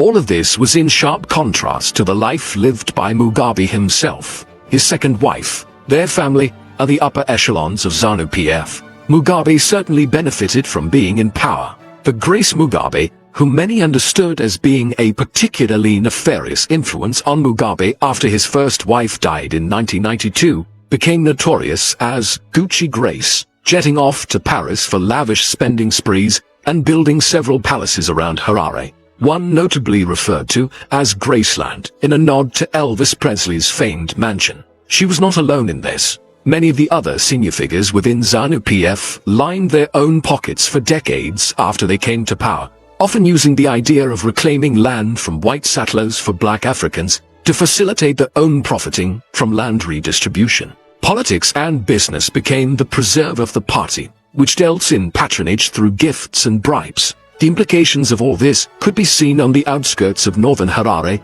where ZANU-PF members built mansions in the suburb of Borodale, the most notorious being Blue Roof, the presidential mansion in which the Mugabes lived. All of this was in sharp contrast to the poverty and destitution which pervaded the wider country.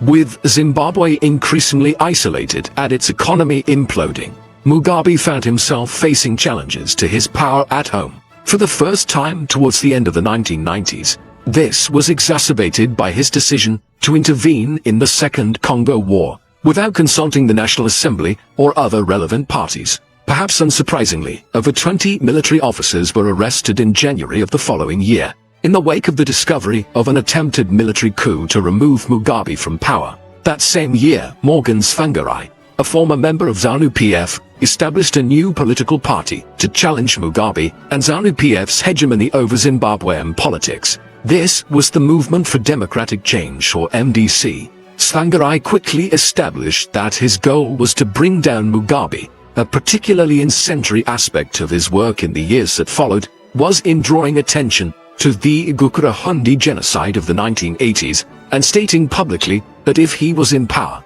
individuals would have to be held accountable for what had happened. In 2002, he ran against Mugabe in the presidential election and came a close second to Mugabe with 42% of the vote. Many believed that, had it not been for voter intimidation and fraud, including the murder of many MDC officials, Tsvangirai would have won the election. Despite this setback, the years that followed only further damaged Mugabe's standing, and so with elections looming in 2008, many believed Tsvangirai's time was finally at hand. Mugabe lost the 2008 Zimbabwean presidential election to Morgan Tsvangirai. In the first round he received just 43% of the vote, compared to 48% for Tsvangirai. The vote was also widely doctored, and the result was not released for a month after voting had taken place. Tsvangirai's failure to gain 50% of the vote or over ensured a second-round runoff between himself and Mugabe in June of that year. But in the interim, increasing violence between the government and supporters of Tsvangirai's MDC saw Tsvangirai withdraw from the election. Mugabe had already publicly stated at this point that he would never allow his opponent to become president. Months of further violence followed, at the end of which Mugabe agreed to a power-sharing deal, whereby he would retain the office of president, but Tsvangirai was granted the junior position of prime minister. This was just a facade though, and power continued to rest with him and ZANU-PF, as most of the important ministries and the security forces and army remained under Mugabe's control. A sign of the continued hegemony of Mugabe in Zimbabwean politics was seen in 2010, when he unilaterally moved to appoint new provincial governors throughout the country, without consulting with Tsvangirai and his MDC government partners first.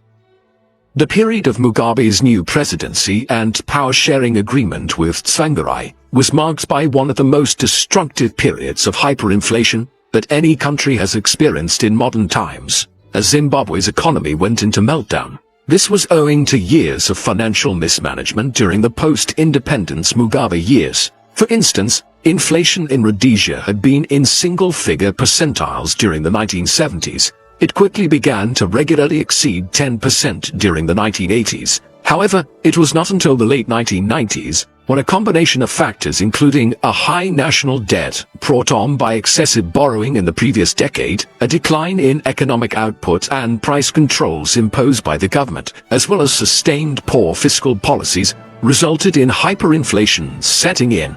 It topped 50% in 1999, before reaching nearly 200% in 2002 and 600% in 2003. The situation seemed to stabilize for some years, but as the global financial recession set in during late 2008, Zimbabwe's economy completely imploded, compounded by the decision of the Reserve Bank to start printing new money, a move which will always lead to further inflation whenever it is practiced. By the late 2000s, the government had stopped even monitoring inflation, as it was believed to have exceeded 1,000,000%. As this occurred, the Zimbabwean dollar effectively lost all its value, and the economy regressed to either barter or the use of foreign currencies. At the same time, unrest at Mugabe's continuation in power continued to simmer below the surface of Zimbabwean society.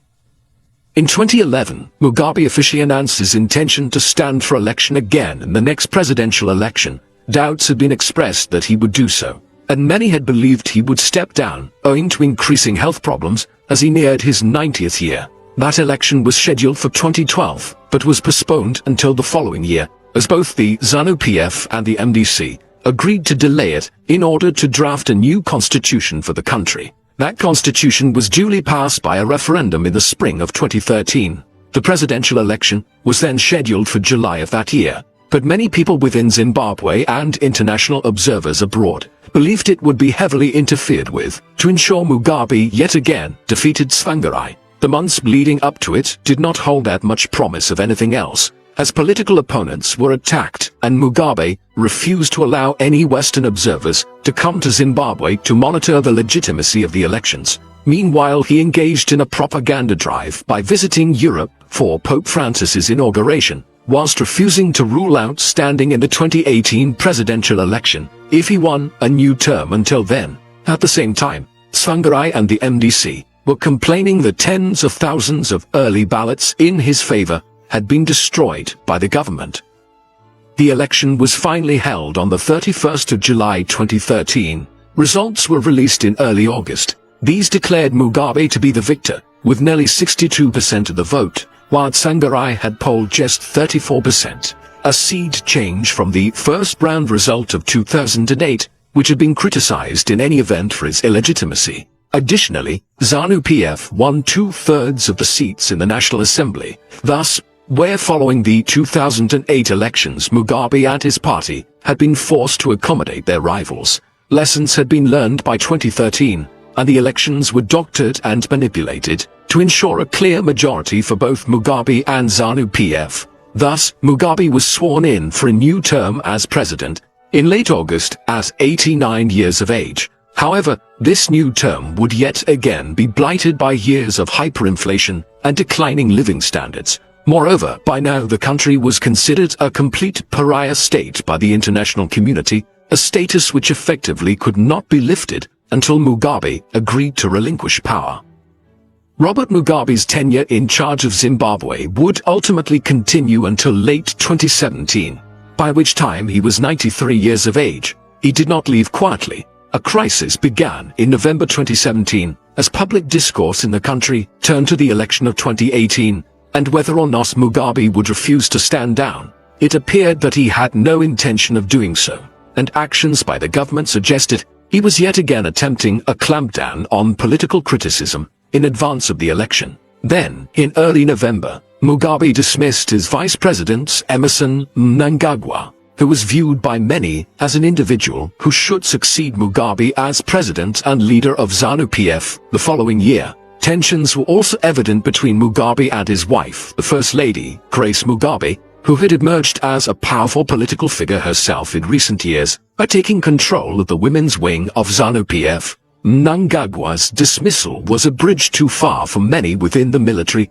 and on the 14th of November, a coup was initiated by the Zimbabwean Defense Forces, which were largely in control of the capital Harare by the end of the day. In a largely bloodless seizure of power, the leaders of the coup made it clear that their intention wasn't to seize power themselves, but to remove Mugabe. Thus, on the 19th of November, ZANU-PF moved to dismiss Mugabe as their leader, replacing him with Mnangagwa. Even then, Mugabe refused to resign, and so, it was only after the Zimbabwean parliament began to impeach him on the 21st of November that he finally stepped down after 37 years as leader and then tyrant of Zimbabwe. Mnangagwa succeeded as just the second ever leader of independent Zimbabwe, 3 days later.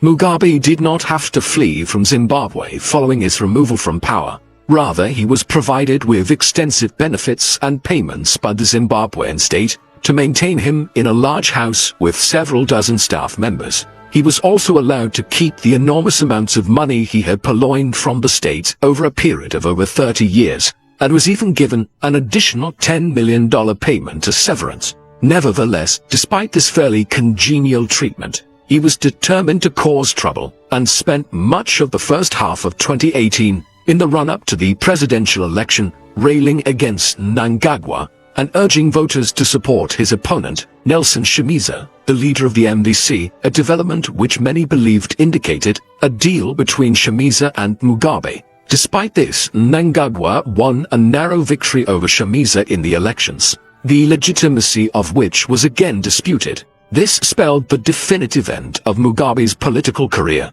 He was, in any event, suffering from an advanced type of cancer by this time, and by late 2018, he was apparently unable to walk. By that time, he had also traveled to Singapore to avail of healthcare of a standard which was unavailable in Zimbabwe. It was there that he died, on the 6th of September 2019. His body was returned to Zimbabwe for a full state funeral, and he was buried in his hometown of Kutama.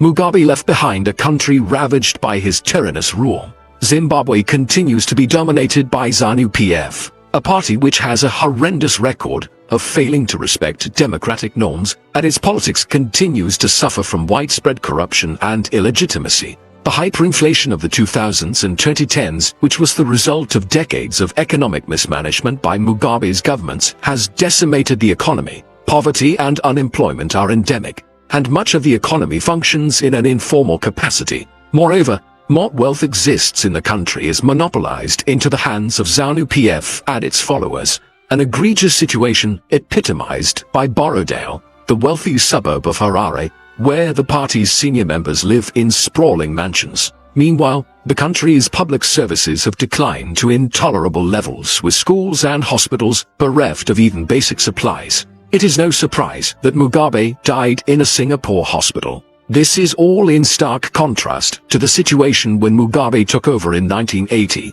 becoming leader of a country that was damaged by war, but which in the mid-20th century had been one of the most affluent regions of the African continent. Mugabe and ZANU-PF's legacy was to have made it one of the continent's poorest.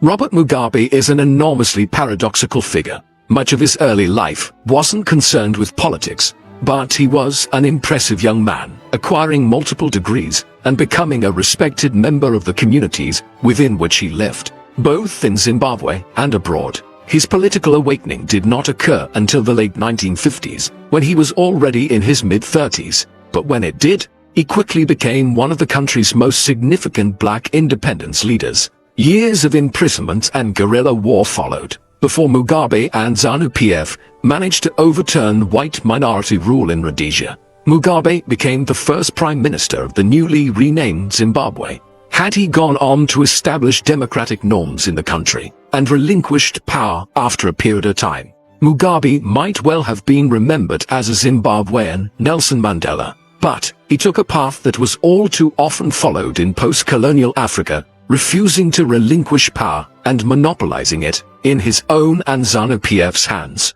As in other countries across the continent following independence, violence and economic decline became staples of the country after the initial enthusiasm over the overturning of white minority rule declined. Then, from the late 1990s, the economy completely imploded, even as Mugabe refused to countenance relinquishing his grip on the levers of power.